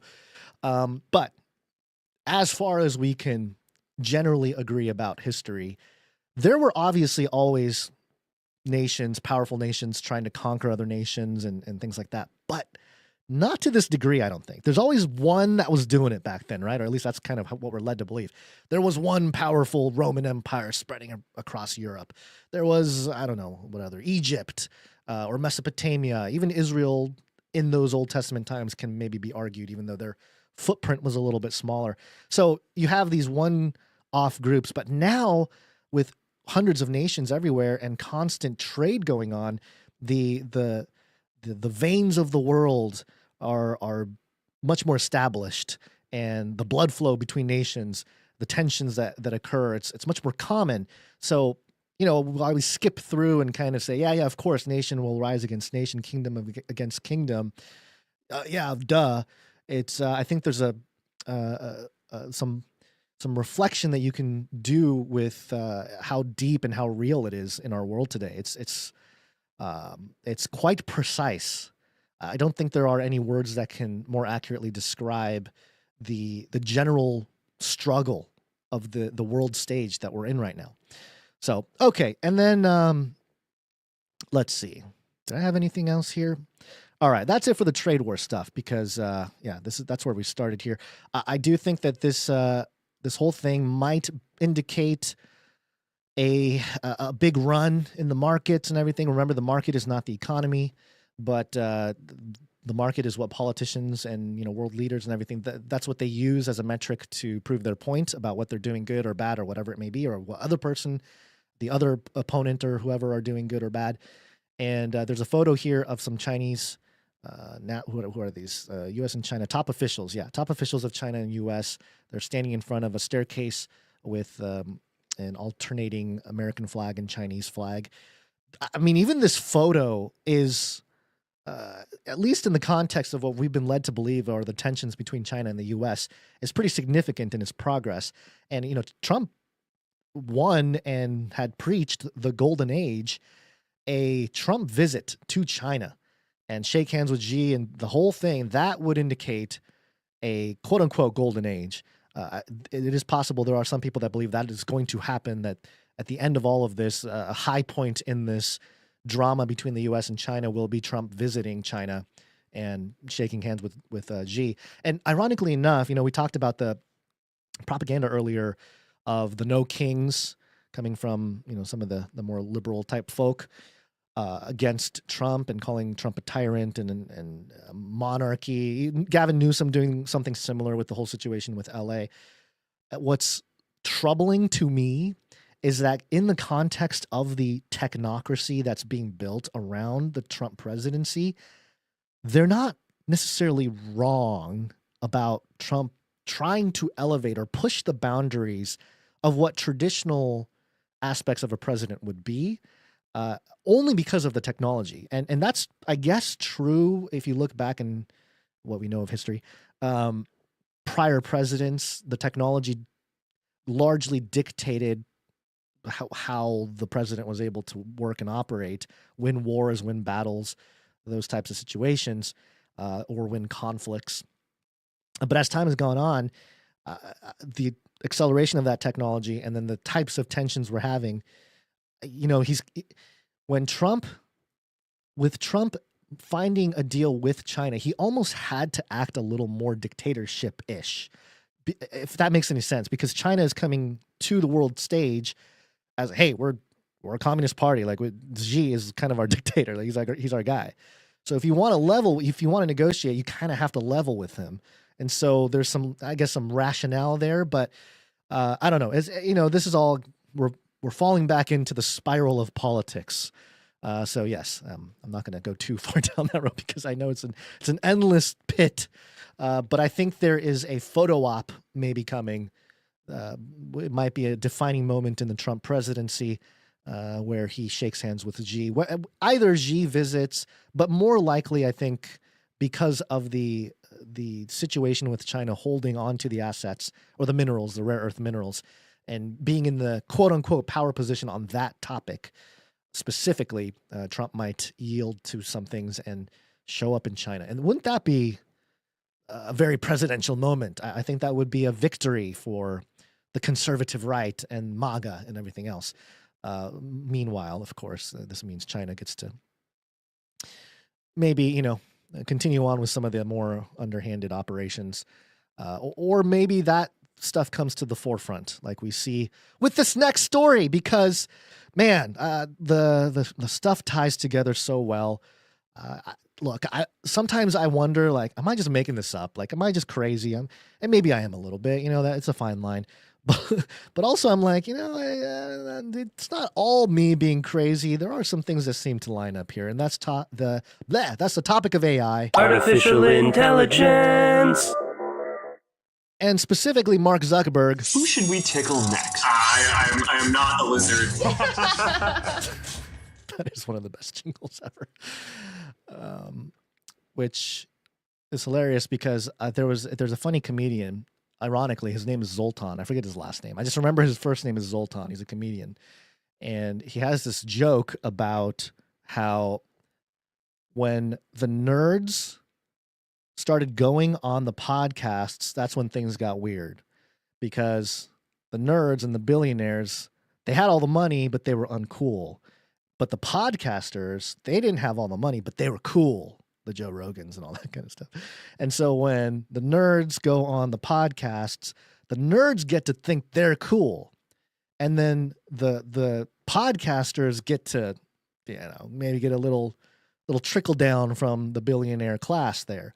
And so they kind of get this exchange. And now you have Zuckerberg running around thinking he's cool, and podcasters thinking they're smart. So, it's an equal exchange. It's a great joke. CNBC here. A frustrated Zuckerberg makes his biggest AI bet as Meta nears $14 billion stake in Scale AI. Hires founder Wang. It's Wang time, folks. It's Wang time. Let's see what it says here. Mark Zuckerberg is so frustrated with Meta's standing in artificial intelligence that he's willing to spend billions of dollars to convince Scale AI CEO Alexander Wang to join his company, people familiar with the matter told CNBC. Meta is finalizing a deal to invest $14 billion into Scale AI, according to a person familiar with the matter who asked not to be named because the terms are confidential. Bloomberg reported earlier this week that an investment could top $10 billion. And a story from The Information on Tuesday said Meta would pay close to $15 billion.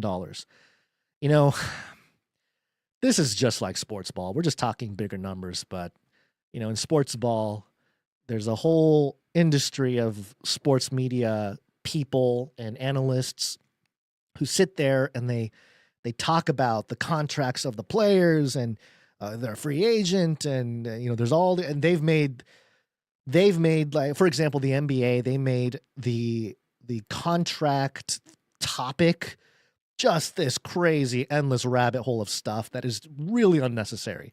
They have what are they called, skirts or curtains or something? There's different levels of, if you spend this much money as a team, you get taxed this much. And it's this real complicated apparatus. So you got all these content creators now in the sports media world that are independent or more or less independent, that are able to, have podcasts and have content because there's so much to talk about. And it's no different here. It's kind of like, hey, this guy from Scale AI, Alexander Wang, he's out there. We'll find out more about who he is. But it's going to cost $15 billion or so, maybe $10 to $15 billion to get him on board Meta. Meta is kind of like a legacy sports team. I don't know, like the New York Yankees or something of the technocracy. Maybe that's giving them way too much credit. Maybe they're like a little newer. I don't know. We can probably have fun with that a little later. But it says here, as a founder of one of the most prominent AI startups, Wang has built a reputation as an ambitious leader who both understands AI's technical complexities and how to build a business that's not merely focused on research, according to two former Meta AI employees who agreed to speak on the condition of anonymity. Zuckerberg will be counting on Wang to better execute Meta's AI ambitions following the lukewarm launch of the company's latest Llama AI models. Llama failed. Sorry, Mark. Llama did not do good. Not good enough. By not directly acquiring Scale AI, Meta appears to be taking a similar strategies as companies like Google and Microsoft, which have brought in prominent leaders from AI from the startup Character.ai and Inflection AI by taking large stakes in those companies rather than buying them outright. Yeah, this is a public version of the public-private partnership. Blah, blah, blah. Meta is currently on trial against the Federal Trade Commission for antitrust claims, and the company doesn't want to further upset regulators by acquiring Scale AI, multiple people familiar with the matter said. And this does indicate the techniques of how the modern technocracy operates. It's not a direct thing. It's a partnership. It's buying shares. It's a very similar thing to when we pointed out how State Street, BlackRock, all these big Wall Street giants are the top shareholders of Home Depot, which is just so happens to be where this whole immigration crisis started, with the focus on Home Depot. So, very similar. Now, Alexander Wang. Basil went crazy about the CEO of Palantir on last Monday. So, in very similar vein, we are starting to see and identify the individuals here of this next era. And one of them is Alexander Wang. Now, in good 2025 fashion, Alexander is spelled Alexandr. Normally, at least for me, Alexander is either DER at the end or DRE, but to have it be DR, it's almost like giving it an air of like, oh, he's a doctor. It's Dr. Wang. I know it's an Alexander Dr. Wang. Okay, so anyway, who is he? He's very young. He was born in 1997. Oh my goodness, I'm an old man. He was born in 1997 in Los Alamos, New Mexico. He went to MIT. He was dropped out, and of course, he is the CEO of Scale, an artificial intelligence company, and that provides data labeling and model evaluation services to deploy applications for artificial intelligence. At age 24 in 2021, he became the youngest self-made billionaire in the world at that time. Forbes estimates his net worth at $3.6 billion as of April 2025. Okay. All right. Let's learn more. We need more. Early life and education. This is all Wikipedia, by the way.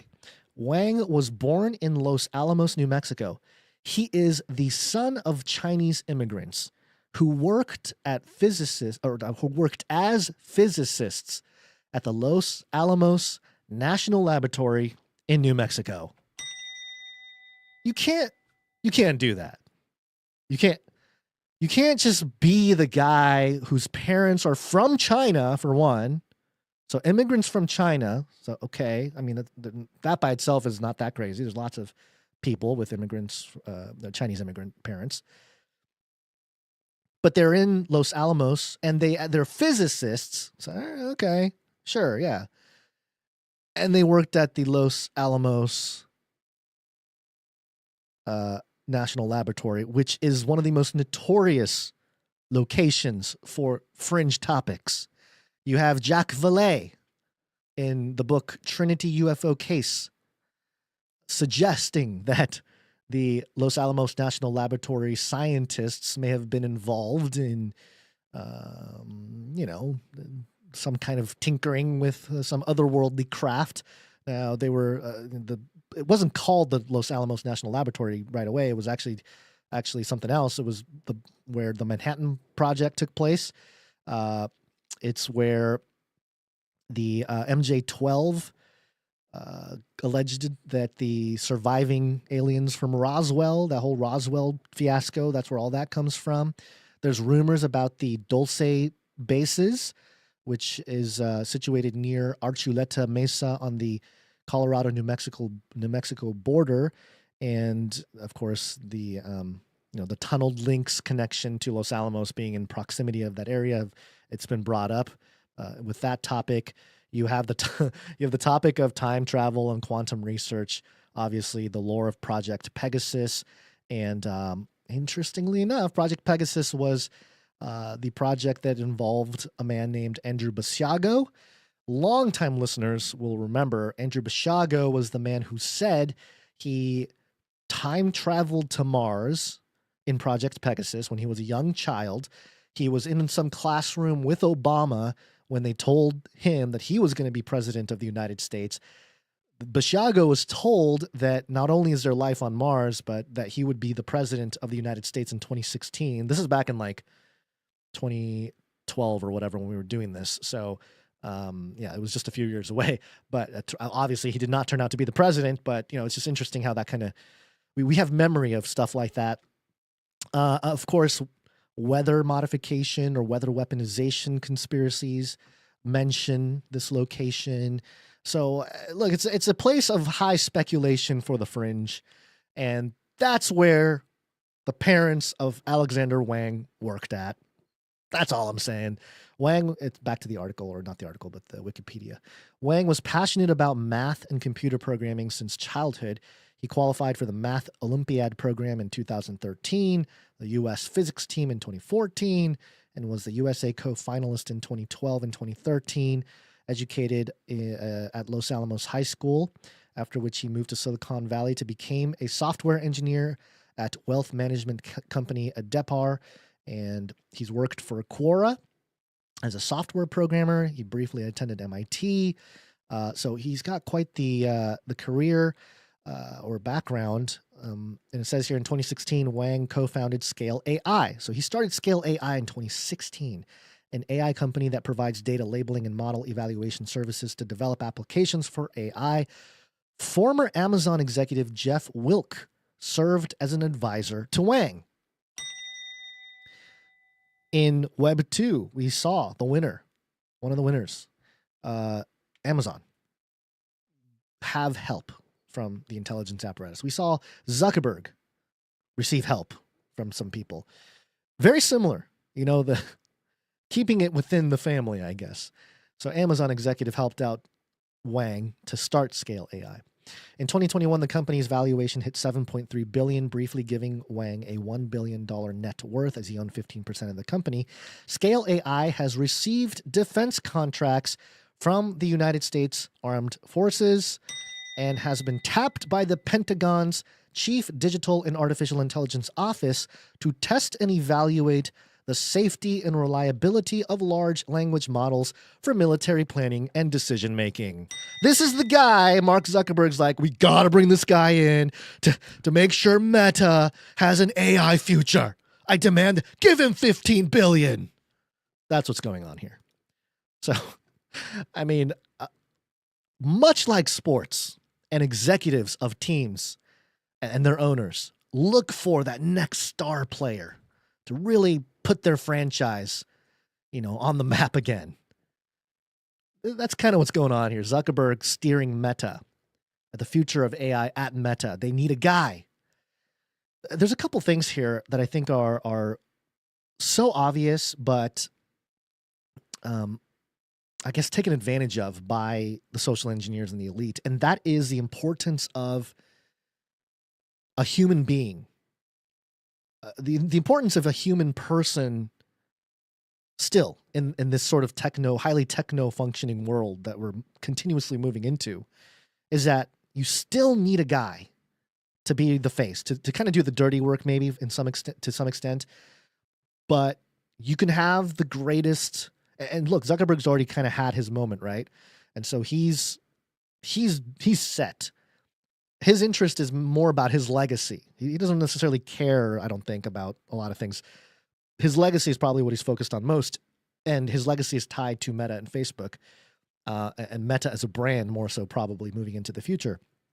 So getting the best guys to represent Meta is an ideal. It's a smart thing to do if you're in that context, if you're in that world. It almost seems like the most obvious thing to do.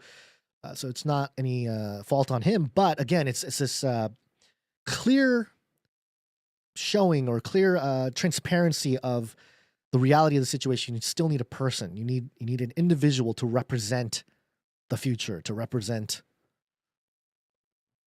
I don't know, progress, whatever it may be. So, you know, you can't take the human out quite yet, is all I'm saying, despite the fact that we're moving into AI and robots and all that kind of stuff. In January 2025, Wang was among the group of tech-based founders and chief executive officers at the second inauguration of Donald Trump. So he's also kind of MAGA. Well, what do you know? He also wrote a letter directly addressed to President Trump declaring that America must win the AI war. Later in the month, Wang spoke at the World Economic Forum, of course, highlighting the AI race between the United States and China, specifically surrounding the capabilities of DeepSeek. So, you start to notice when you talk about, people are all focused on the China tariff situation, or they're focused on the AI thing. You take a step back and start looking at it. It's like, oh, there's stuff. There is a third party. You can call it the deep state, whatever. There is a party that is an intermediary between all of these nation states that seems to actually have the resources. Yes, China has some of the raw materials, but who does China answer to? So there's a lot more going on here, and that's why we talk about the spiritual realities of the warfare currently taking place. There's a little bit more here. There was something else in here that I wanted to highlight from this Wikipedia. Let me see. Oh, yes. So in June 2024, I guess it goes along the same lines here, Wang announced that Scale AI formalized a Merit Excellence in Intelligence MEI hiring policy, stating, quote, "We believe that people should be judged by the content of their character and, as colleagues, be additionally judged by their talent, skills, and work ethic," end quote. MEI is a similar yet opposing practice to diversity, equity, and inclusion, DEI. So he's creating systems for the technocracy, and I hope, maybe God planned this, but you had Basil talking about, what's his name, Karp, last Monday, having very similar traits and I guess not mantras. Mantras aren't the talking points, or, they carry this libertarian front, or maybe they even have a true belief in certain libertarian values or even conservative values. And this for Alexander Wang is that thing, is that, hey, we're pushing back on this DEI thing. It's not working. We're going to come up with our own merit-based system. And if you've noticed, if you do listen to some, of your top conservative influencers in the alt media and people on the right and, the Republican, whatever, the conservative crowd out there, you will hear or have heard of certain individuals say, we need to go back to a merit-based system, And maybe they are just echoing the brilliance of Alexander Wang and his MEI hiring policy over at Scale AI. And this, of course, also benefits Meta and Zuckerberg, who has been trying so hard to get rid of that disgusting layer of guck that he received through the last iteration of how things played out with Facebook and the surveillance and the political pandering and all that stuff that happened.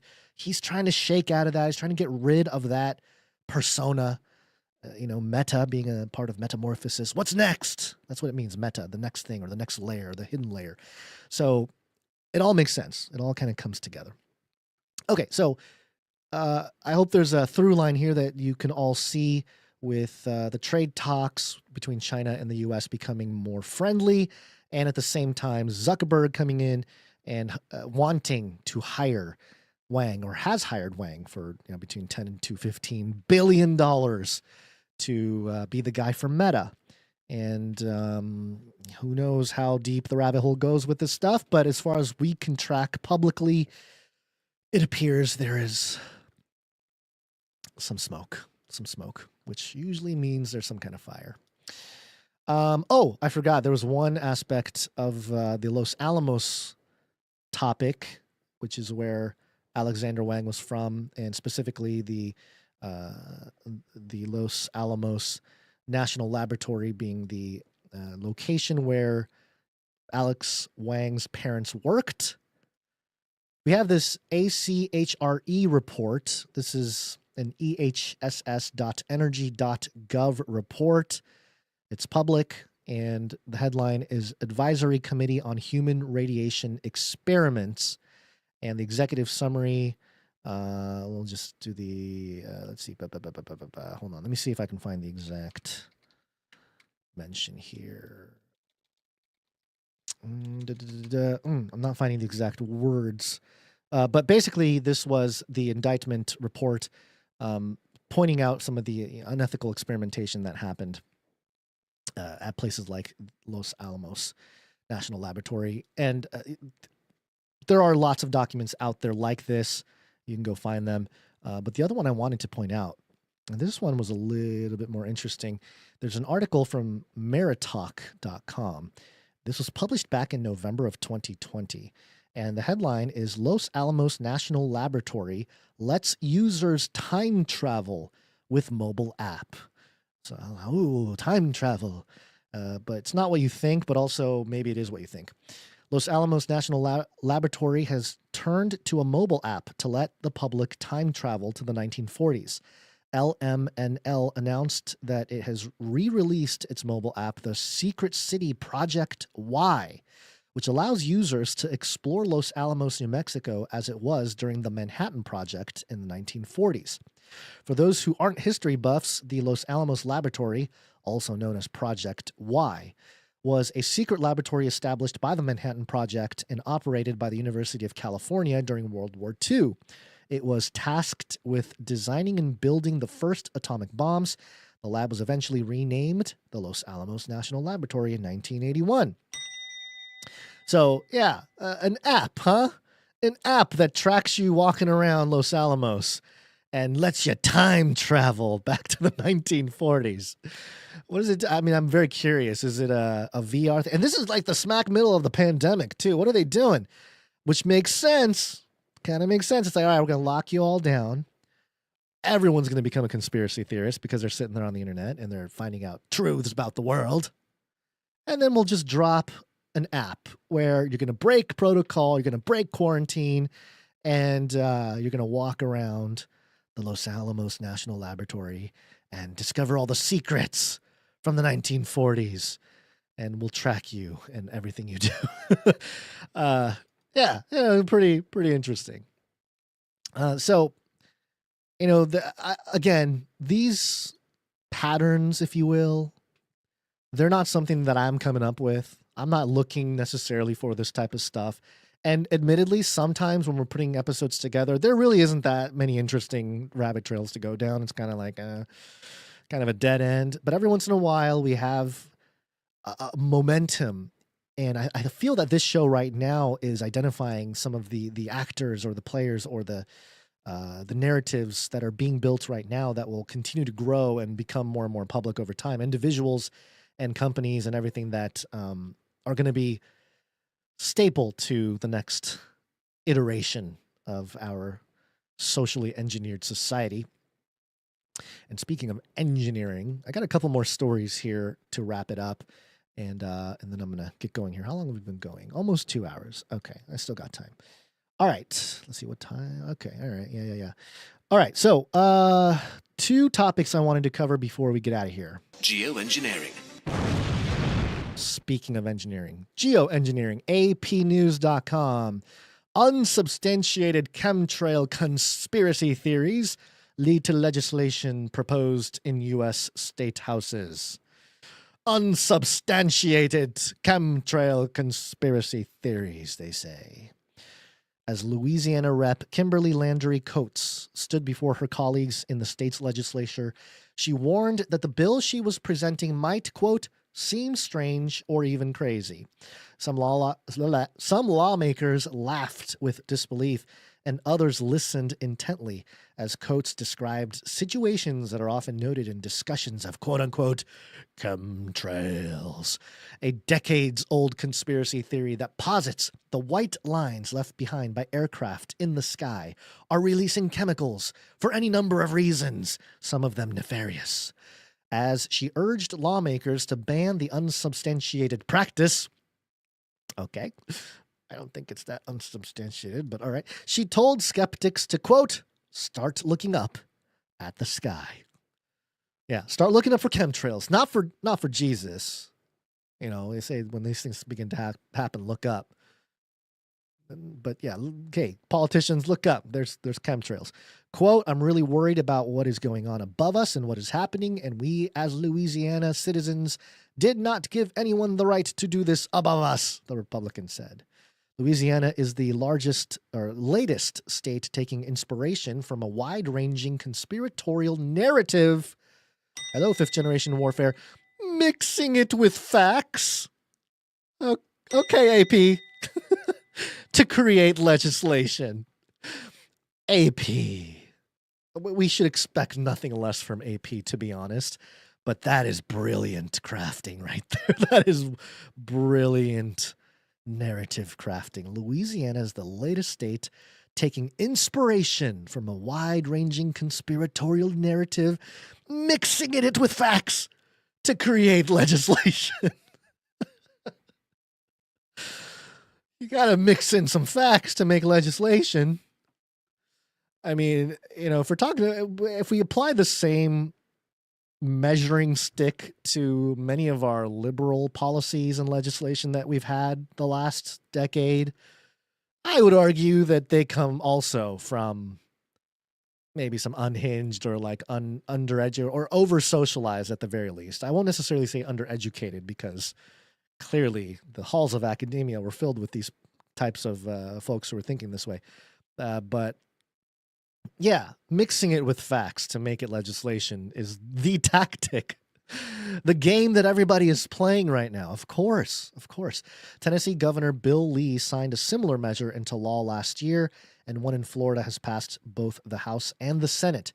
More than a dozen other states, from New York to Arizona, have introduced their own legislation. Such bills being crafted is indicative of how misinformation is moving beyond the online world and into public policy. Elevating unsubstantiated theories or outright falsehoods into the legislative arena not only erodes democratic processes, according to experts, it provides credibility where there is none and takes away resources from actual issues that need to be addressed. Wah, wah, wah. Can I have some cheese with that wine for AP? I mean, they're complaining. They're like whiny little babies. Quote, every bill like this is kind of symbolic or is introduced to appease a very vocal group. Yeah, but it can still cause real harm by signaling that these conspiracies deserve this level of attention, said Donnell Probst, interim executive director of the National Association for Media Literacy Education. Oh boy. I'm sure that's if anyone wants to jump into that one, I'm sure that's all the familiar foes there. Louisiana bill, which is awaiting Republican Governor Jeff Landry's signature, prohibits anyone from, quote, intentionally injecting, releasing, applying, or dispersing chemicals into the atmosphere with the purpose of affecting the, quote, temperature, weather, climate, or intensity of sunlight, end quote. You know, again, you know, politics, there is this level of practicality that must be harnessed for any type of legislation, right? So they have to deal with the practical and the tangible. And so for Jeff Landry to come in and say like, hey, okay, all right, fine. Let's write a bill. If anybody is intentionally injecting chemicals into the stuff, right? Because oopsie doodle, you know, the guy that's supposed to actually deliver the chemicals, I mean, he wasn't really going to do it. He wasn't going to do it, but, you know, he just accidentally bumped the big, you know, container with all the chemicals and dumped it into the supply there and the fuel of the plane there. And then, you know, it's just an accident. And it just so happens to control weather. So intentionally injecting stuff into, injecting, releasing, applying, or dispersing chemicals for the explicit purpose of affecting the temperature, weather, climate, and intensity of sunlight. Okay, so, all right. What, you got to put it down on paper or something? It also requires the Department of Environmental Quality to collect reports from anyone who believes they have been observed such activities. So they have a snitch line. Okay, good. Will it matter when the robots are doing it? I don't know. Can you snitch on robots? I don't know. But they have a snitch line now. So at least we got that. And then the AP article goes into a little history lesson of chemtrails. This is written as if you know nothing about chemtrails, as some hoity-toity man or woman or anything in between that they declare to be picks up this AP article and they know nothing about geoengineering. They are given the lowdown. And, you know, it's interesting because earlier they said there's like there's all conspiracy theories, and then they sprinkle in facts. They just sprinkle in facts to make it legislation. And it's funny because they kind of lay out the facts. They just kind of, yeah, you know, there have been things being well, of course, they have to rely on an individual, as they always do. You must have the expert giving the quotes. In this case, for this article, AP found Ken Lippert, an associate professor of atmospheric science at the University of Louisiana Monroe, and he is the guy that's poo-pooing all the conspiracy theories, right? Okay. You know, the streaks are primarily composed of water, and that there's no, quote, malicious intent behind the thin clouds. All right? No malicious intent. He says the streaks are formed as exhaust, as is emitted from aircraft when humidity is high and air temperature is low, and that ship engines produce the same phenomenon. And, you know, they got all the excuses, right? And then the surveys from 2016, blah, blah, blah. They do mention cloud seeding. So given that, they say while many of the arguments lawmakers have used to support chemtrails narratives are not based in fact, others misrepresented actual scientific endeavors, such as cloud seeding, a process by which an artificial material, usually silver iodide, is used to induce precipitation or to clear fog. Okay. Quote, it's maybe really weak control of the weather, but it's not like we're going to move this cloud here, move this hurricane there, or anything like that, Leopard said. Okay, so he's being called, again, it's so funny how they have to do this dance, right? They're very bold up front, but they're just hoping people don't get much lower in the article because you kind of have to lay out the facts.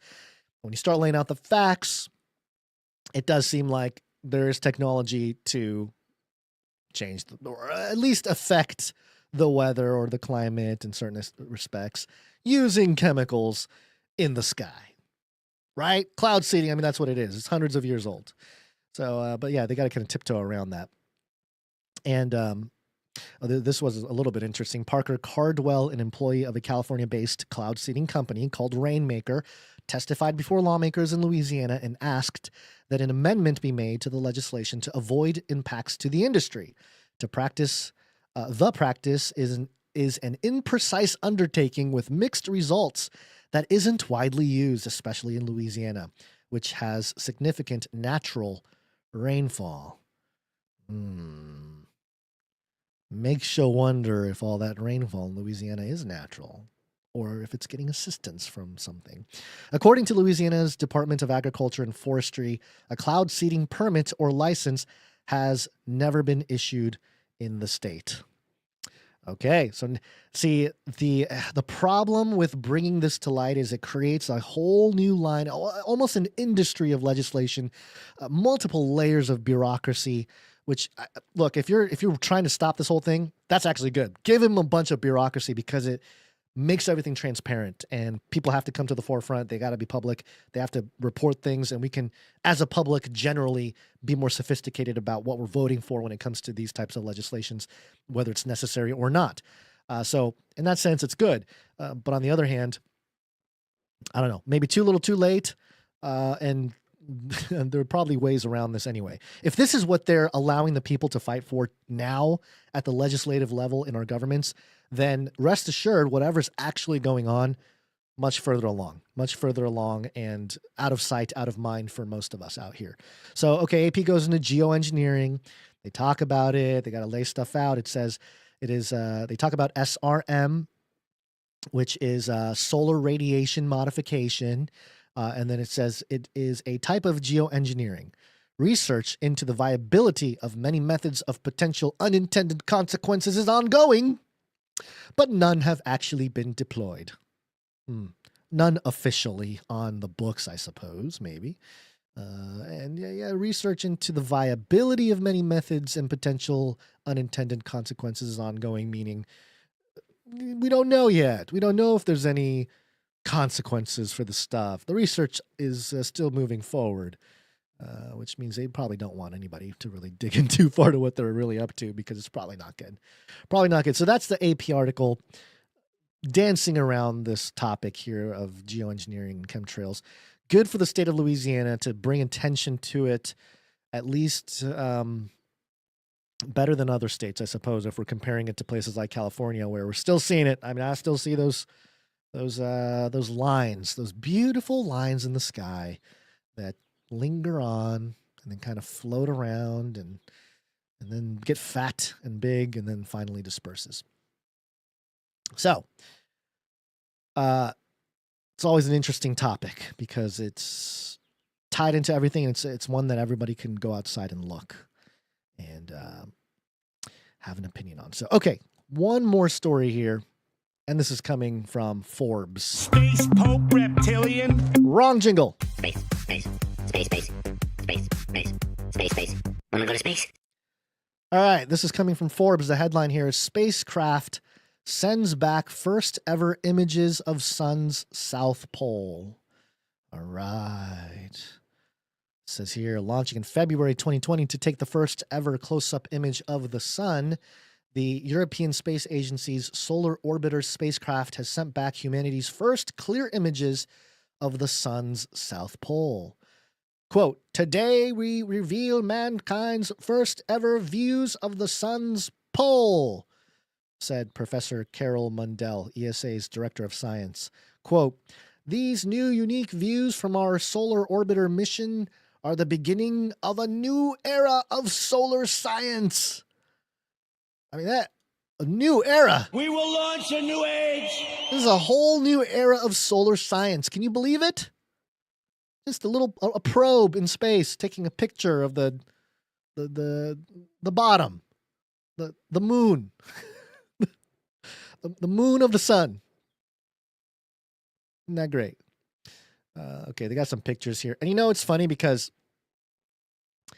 one could never really know it's the bottom unless you get a little assistance from the overlay images. I mean, I guess I suppose we can believe the ESA, European Space Agency, will take your word for it. There's a bottom of the sun.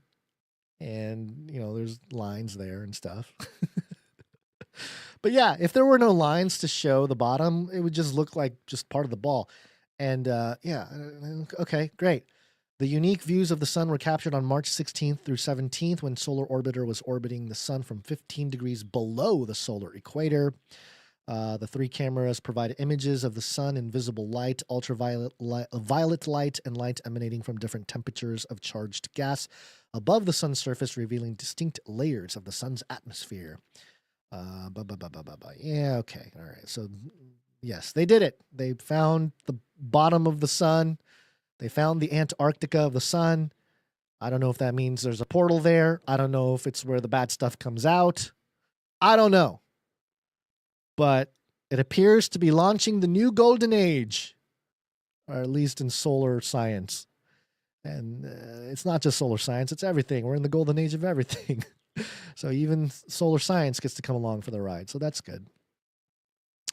Okay. I mean, these stories, there was a passage, let me pull it up here on the fly, because I did relate it to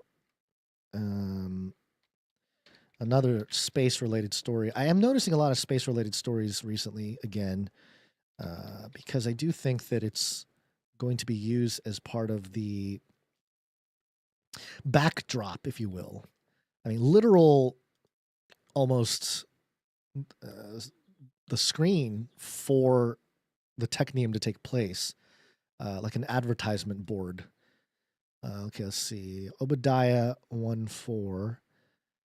Yeah, this is the passage here. Though you soar like the eagle and make your nest among the stars, even from there I will bring you down, declares the Lord. This is a chapter about Edom in the ancient times, but given certain stories about space and just the topic in general. I'm not necessarily saying any story in particular, but the topic in general, in colonizing space with Elon and Mars and all that kind of stuff. It seems like there will be what people are led to believe as some kind of colonization of space. You know, Elon was out there saying a couple weeks ago, what was it, that we have the spaceships, they don't. That was one of his tweets about, I guess he was talking about the liberal folks or something. I don't know. The Democrats, I have no idea. But apparently he's got the rockets, they don't. Spoken like a true sci-fi hero / villain. There was a story about a former CERN scientist going to space. I'm trying to find the article. I don't know why I can't find it. Yeah, and CERN has been in the news recently with, we talked about Methuselah, which was the upgrade. Methuselah being the longest living biblical person at 950 years. That's what they named the upgrade to the Large Hadron Collider in or at CERN. And then you had the story about CERN briefly turning gold or lead into gold, much like the alchemists have tried to do for centuries. And then recently there was a story about an ex-CERN scientist having an opportunity to go to space. How come I can't find this article? Scientists go to space. Yeah, there should be a bunch on here. But for whatever reason, it's not easy to find. Huh. I know I put it on my timeline on X. Maybe I have to go to that to find it. Sorry, folks. Thought I had this all figured out, but apparently a little bit more difficult when I'm clicking around looking for things here. All right, let's see. Here we go. Gotta go to my page where I'm live. And scroll down. It was a few days ago. Yada, yada, yada. Yeah, go subscribe to Face Like the Sun on X. You'll see me. I'm a little cute pixelated dog with a crown. And yeah, you'll see some stuff there that I publish every once in a while. Here it is. This is straight off the CERN website. CERN engineered to go to space on Tuesday. I think it was last week. Don't miss the launch. This is former CERN engineer Sławomir Uznański, now an ESA astronaut, will take off aboard a SpaceX Dragon spacecraft from NASA's Kennedy Space Center. Oh, it was yesterday, Tuesday, June 10th. There you go. So now, you know, we have our finest pop star, female pop stars going up there. I thought the way people reacted to that was pretty funny.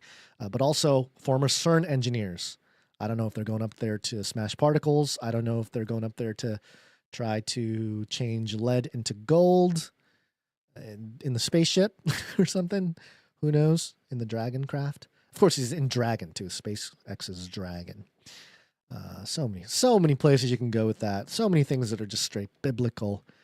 But hopefully don't have to explain all of it. Hopefully there's more scripture in today's episode for people to chew on. And, you know, all of this, it's to say, or I want to say that it's not that I have everything figured out here when it comes to, you know, scripture and application. See these references to scripture as an invitation to go study yourself and learn things. And I think part of things like the Canary Cry Clubhouse with Basil every Thursday, people call in, and it's really cool to hear everyone's research, little nuggets they find when they research. And I really encourage that more.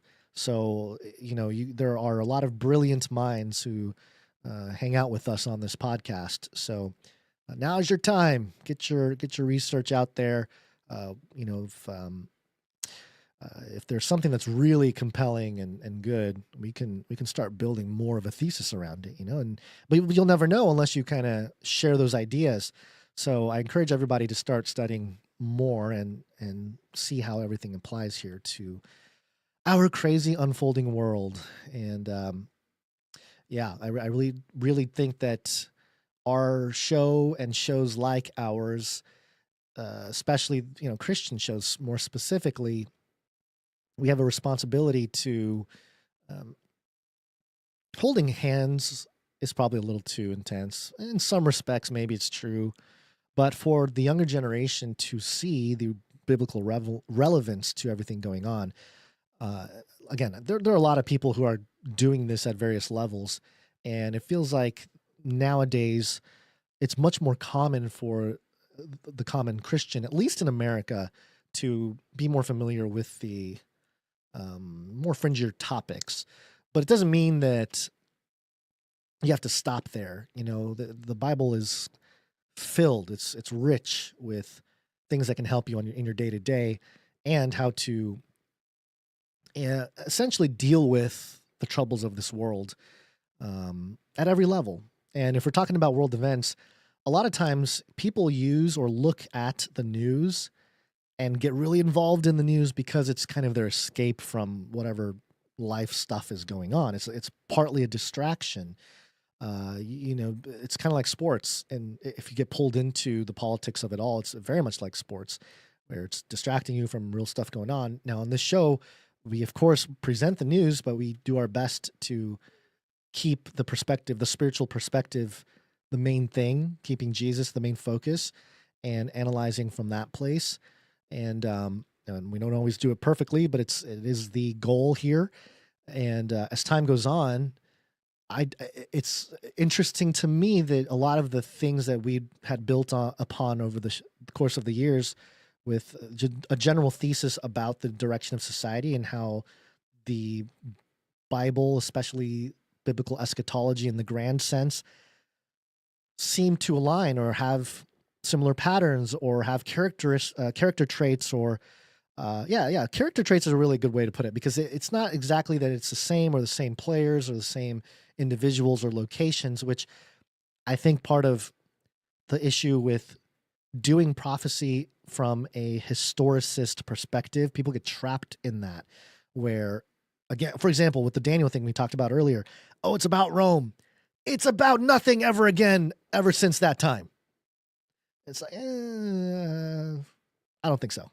I think the way God inspired his words, especially not just through the spoken word as things were passed down early on, but once they were solidified into the written word and the collection of books we have now called the Bible, and you know, people can argue whether that was an inspired process or not, but it has been our text for, you know, a good chunk of time now. And if it is truly the word of God, then it should transcend time, because our Lord, our God, is the creator of time, is the creator of the world. So it would defy it in a sense. And as Chuck Missler used to say, God wrote history before it happened. And so even though there may be some history in the scriptures when those prophets or those scribes were putting down what was happening, they weren't doing so just as a point of history, like, oh yeah, this happened. There was always theological things that were happening there. The event itself maybe can tie to history from a secular historicist perspective, but the theology that's drawn from that is much deeper, it's much bigger, and the application is eternal. It's truly eternal in that, in a way that is unlike any other text. So in that way, I think we can look at all kinds of scriptures. It allows us to look at all kinds of scriptures to see how they may relate to what we're seeing today, or any points of history as well. But I think it's that rigid one-to-one, it was this, so it has to be this mentality that's going out of fashion right now, to be quite honest. And it does invoke the pre-Augustinian view of Genesis 6 in particular, I think is the biggest, the biggest part of the change moving into the future of the church, lest the Lord returns. Knowledge will increase. Knowledge will increase. It's in there in Daniel. People will go to and fro, but the knowledge increasing, it's not just knowledge about the world, but truly about the scriptures, about the word, about God himself, maybe. Maybe I should find this clip and play it for you guys here, because I have a few more minutes here and I might just do it. This is a clip that I dig deep into on the Face Like the Sun channel, or I will in a video published later this week. It is a video that was presented by the man with the highest IQ in the world. And he said a couple things. Man, why can't I find it? Is it in here? Oh, maybe this is it. Okay. Let me check here. All right, here we go. Let's see. Why can't I move it? Oh, it's a different file. Okay. All right. Well, it's not the right file, but basically the world's highest IQ man said two things. This is very interesting. He said two things that he wanted to tell people. One was that there is a God. This is his words. He says, there is a God. The second thing he said was that he is 100% certain that we live in a simulation. Oh, here it is. Okay, I found the clip. I'll play it for you now. Here we go. Oh, no audio. Hold on. Audio. Oh, my God. Here we go. This is the man with the highest IQ in the world. Hello, everyone. This is highest IQ man, Young-Hoon Kim. In this video, I would like to declare the most important thing, the most important statement. I have two things now. First, God exists. Second, we are in a simulation, 100% I believe. As mentioned before, assuming that AI or AGI, ASI continue to advance, just like we will be able to create highly advanced virtual realities, then I consider it is likely that we ourselves exist within a simulation created by a higher dimensional being. So there you go. It's inescapable. The existence of God is inescapable. The secular scientific world is discovering God through math and science. That's the era we're in. But it is doing so through the discovery of, or what they're suggesting is the discovery that our reality is a simulation. And there's nothing that is, well, one could argue there are some quantum properties that point to this, but I think more practically, it is a philosophical shift happening. It is not anything tangible that is proving this. The tangibility of everything has been the same. You know, the material sciences and the physics therein for us to operate has more or less been the same. But the philosophy of the worldview that, hey, if we're in a simulation, that means there's a computer programmer at a higher order, a higher being outside of our domain here. It becomes inescapable. And to me, it's that great narrow gate concept where, you know, it's good. It cuts both ways, right? It's good because it's going to cause people to consider God, the existence of God. Now, who that God is, that's a whole different conversation, right? And as we enter an era where humans begin to merge with the machine or other genetics and upgrades and that kind of thing, there will be some who will claim to be God or gods or possess godlike qualities, especially if they're merging with AI. You can see that easily happening. So I do find it very fascinating that the man with the highest IQ is saying God exists.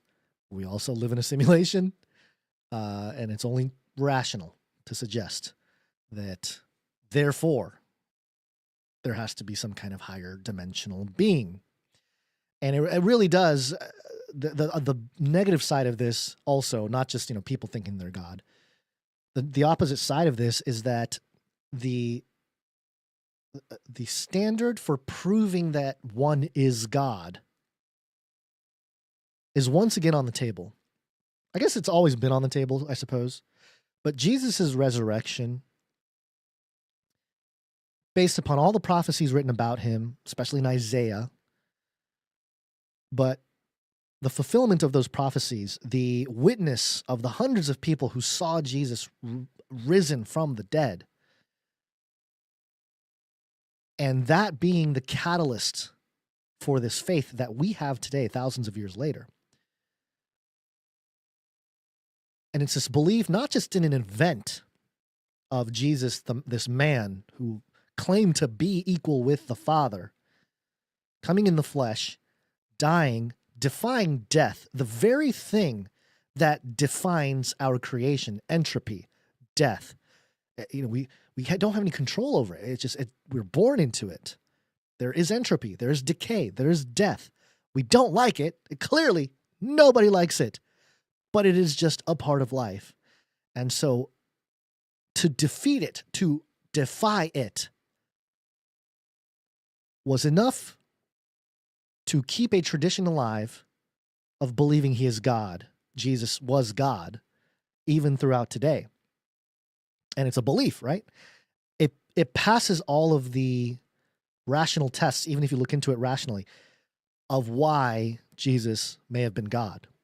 So, in that sense, the bar is publicly being set for God to appear again, quote unquote God, because this is where counterfeit signs and wonders can very much play a role in the arrival of the Antichrist.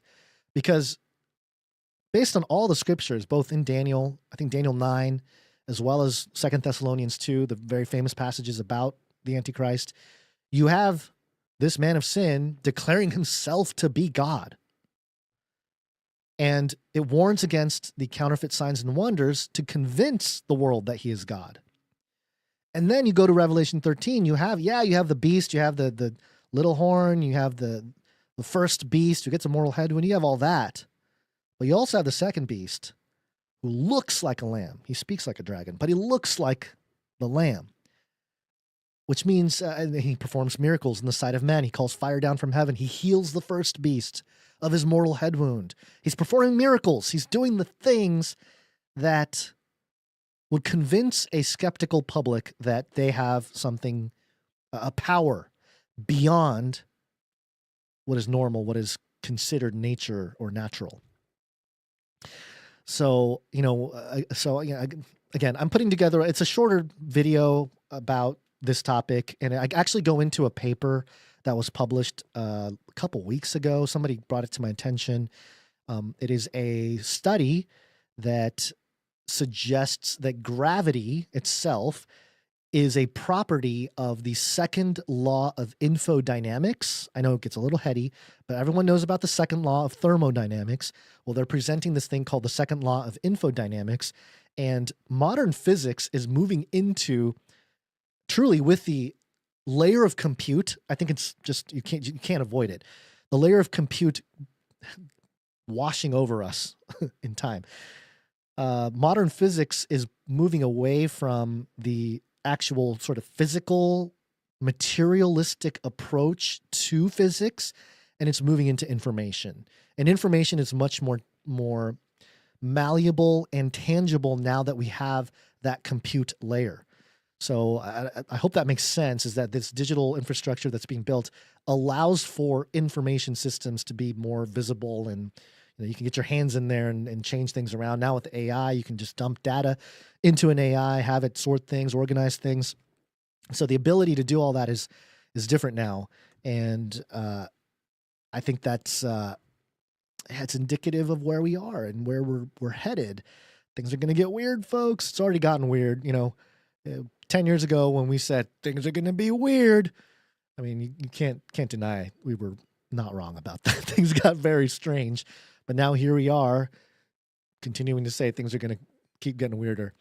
So, physics trying to move into infodynamics, information theory, at a more tangible level to explain creation, well, it's going to unlock the existence of God logically. How they deal with it, it'll be interesting to see. I think this is where multiverse concepts can come in handy. Anything to kind of avoid God, but also I think there's going to be quite the wave of people that acknowledge God at various levels, and people interchange the word God with the universe. They do that often, especially when there's a secular audience and the individual talking has maybe they got to toe the line or whatever it is. They'll say, "Oh, whatever you believe in, God or the universe, whatever." It's this idea of a higher being, which also they teach in things like the 12-step program and AA and stuff like that. You have to acknowledge this higher power. And when modern physics is also starting to acknowledge it in its own way, it indicates a reenchantment of society that we have been talking about for a while. The word reenchantment really coined in this context by our friend Carl Teichrieb. It's truly a time of lots of change. But if you're sticking to the word of God, all these changes are still under the umbrella of nothing new under the sun. And so when we look at ancient history, or at least biblical ancient history, the mythology of the Bible becomes so important. And, this is something, as I work on this micro MDiv, I don't know what kind of freedoms I will have in terms of the topics I want to talk about, but if there is a thesis to create, that's what I would like to focus on. I think I'm already going to try to write this book. I already have some outlines for the, supernatural apologetics book. I don't know if I'm going to be calling it that, but the idea of using mythology once again as a sort of a framing mechanism for understanding the scriptures in our day-to-day, which will then allow us to help understand what's going on in society, because society itself, because it's moving so fast with technology, science, tools, gadgets, all these different things, there's the only way to reference it is ancient mythology. And I think we had that article from last episode about the guy in the UK pouring millions of dollars into transhumanism because he sees, transhumanism as a way to evolve the human species, and we're going to have a mutant human race, and they're going to be smarter and better than the regular human race, and they're going to be extinct, and blah, blah, blah, blah, blah. He even brought up, just like ancient mythology. That's where we're at. And so for me, those are like, when a secular person, millionaire person out there in the world who probably has no idea of biblical, maybe they do have an idea of the biblical reference, somewhere, who knows? But when they're out there in the world and they're saying things that echo stuff that we've been saying for 10 years as sort of a worldview, it's kind of like, it is both affirming, but also a little troubling. It's like, oh, that's not good that we were so spot on that. So in any case, I think it's an important thing for the church to understand how to deal with the mythology aspect of it, because I think in the minds of most people, when you say mythology or you say myth, you automatically assume the thing that's not true, right? We've talked to Brian Godawa about this. He has a book called The Myth That Came True, I think is what it's called, or The Myth That's Fact. Maybe that's what it was called. Anyway, he talks about it in that book, which is that, mythology, when you really dig down into the definition, does not mean the thing that's not true. It means there's a narrative that was formed probably from some actual events, some real things that happened. So, it's not something to be dismissed. In fact, all history, written history, is somewhat mythology. It is all rendered through the historian putting into text what they believe is important and, vital to be remembered and things of that nature. So everything's curated. Everything we know about in history is curated by those things. And then, of course, in the modern sense, we have a little bit of sprinkling from other aspects like material sciences, and the problem there is they also have their own philosophy of science that interprets that data to mean certain things, you know, like the carbon decay discussion. It's like, okay, well, based on the calculations, you know, this thing should be this old, but you don't know, you don't have a time machine to really verify that. It's just some math and some basic logic. So anyway, okay, I've been rambling way too long here. I think we're done with the show. I do have to thank some producers. Ooh, okay, let me do that real quick. All right, I got to thank some producers. Thank you, everybody, for coming in. Appreciate you. Time, talent, treasure. You know, I'm able to go on rants like that because of folks like you supporting the show, and no breaks, no commercial breaks or anything like that, no affiliate codes, and no consequence for saying what we believe here, whether it be simply the gospel or, you know, a little bit more fringier views on what's going on with society or scripture, which is interesting too. You know, there are some limitations. You know, if you are financially yoked with certain ministries, not allowed to talk about certain aspects of scripture, or if you give it airtime, so to speak. And we don't have any of those restraints. So we're free to explore and, but, you know, not letting go of the foundation here. So thank you to all the producers coming in. Let me thank some of you real quick now. Let's see. We have the American Hobo. Thank you very much, American Hobo, coming in. He's on a big old streak, 17 episode streak there. Thank you. We then have Sir Darren, Night of the Hungry Panda. My jingle board is not working. It's okay. Some of you guys complained about the producer jingles anyway, so, and I got to get out of here, so we got to be quick. Sir Darren, thank you very much. He has a note here for Basil's Frog Bucket Hat Fund. That's in reference to Greta's frog bucket hat. I may order that. I might sport that, you know, because, you know, Basil's got to wear his VR thing. Maybe I'll do the frog helmet thing. I'll be Greta's #1 fan. Thank you very much, Sir Darren. Appreciate that. 1533 for that one. How about this jingle? Nope, nothing from the board is working. That's not a good sign. All right, next up, we have Zach C. Thank you very much, Zach C. Coming in for 1111. I think you signed up for the monthly. Thank you, Zach C. I hope these are up to date. Then we have John W. Thank you, John W. Coming in with a good chunk there. Ooh, you know what? I may be reading this completely wrong. Oh boy. All right. Maybe I'm doing this wrong. I don't know. I'm not sure actually. Okay. All right. I'm going to assume what I'm seeing here is correct, and I'm on the right path here. Thank you, Zach C. Appreciate you. And finally, Aaron B. coming in for 777 on a 31 episode streak. Thank you very much for that. I think that's... Oh, Cage Rattler Coffee, of course. Cage Rattler Coffee. Go to CageRattlerCoffee.com, folks. Get your coffee and support the show at the same time. We are not the ones to manufacture the coffee, but a very great producer started Cage Rattler Coffee, and some of the proceeds of the coffee goes to the show as a producer, and that's why we're thanking thanking Cage Rattler Coffee here now. Thank you very much. So appreciate all of you for producing the show. Who do we have else to thank? Let me see here. Oh, you know what? I was going to play... Shoot. Modern Day Bible Study had a piece of art that came in, and I forgot to do it Monday, and I'm kind of out of time today, so I will do that on next Monday. I'm sorry about that, Modern Day Bible Study. We'll get to you, and thank you for that piece you sent in. Also, thank you to the time stampers. Thank you to the other people involved here. Jam, Clank, who am I missing? Jolmes, Jade Bouncerson, Morgan E., all of you, thank you so much. I truly appreciate you, and I apologize if I left anybody out on this list here. But hopefully you get something out of this episode. And hold on, let me try to do something to get this thing to reconnect here.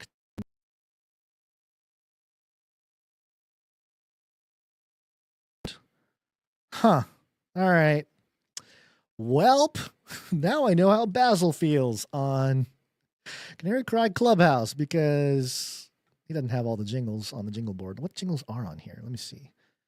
CCR intro music, value for value bot. All right, okay, here we go. Value. We take no money from corporations, commies, or cartels.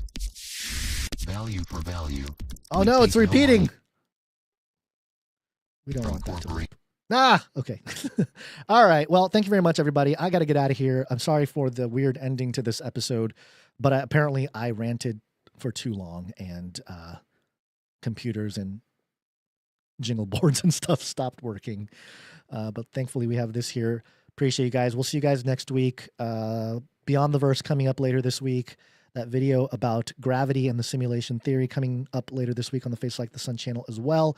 Canary Cry Clubhouse tomorrow. Call in with your questions, comments, research. We appreciate all of it. And until next time, think outside the cage. Cage Rattler Coffee. There, that's good. That was not what I was trying to play. Thanks, guys. Think outside the cage. The end of the world occurred pretty much as we had predicted. I want to shake things up, stir up some controversy, rattle a few cages. Hey, stop that! You'll never silence me. I'm the last angry man, a crusader for the little guy. Leave the bird alone. Never. Rattle a few cages. Rattle a few cages. The human race will have every opportunity to improve. And if they don't? Ask Noah.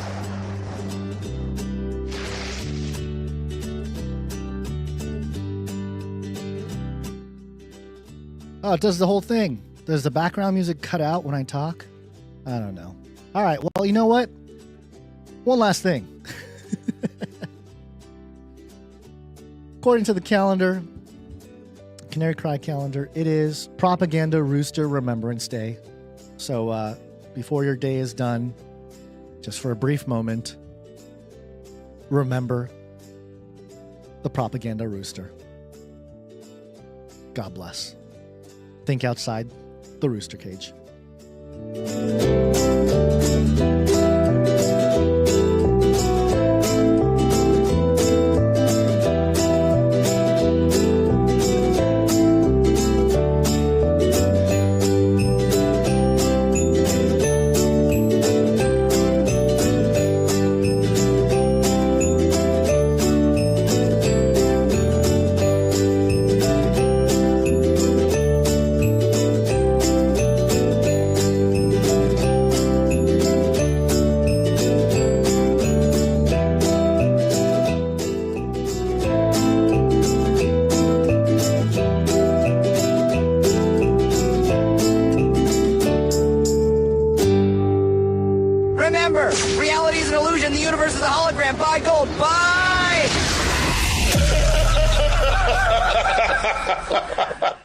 The end of the world occurred pretty much as we had predicted.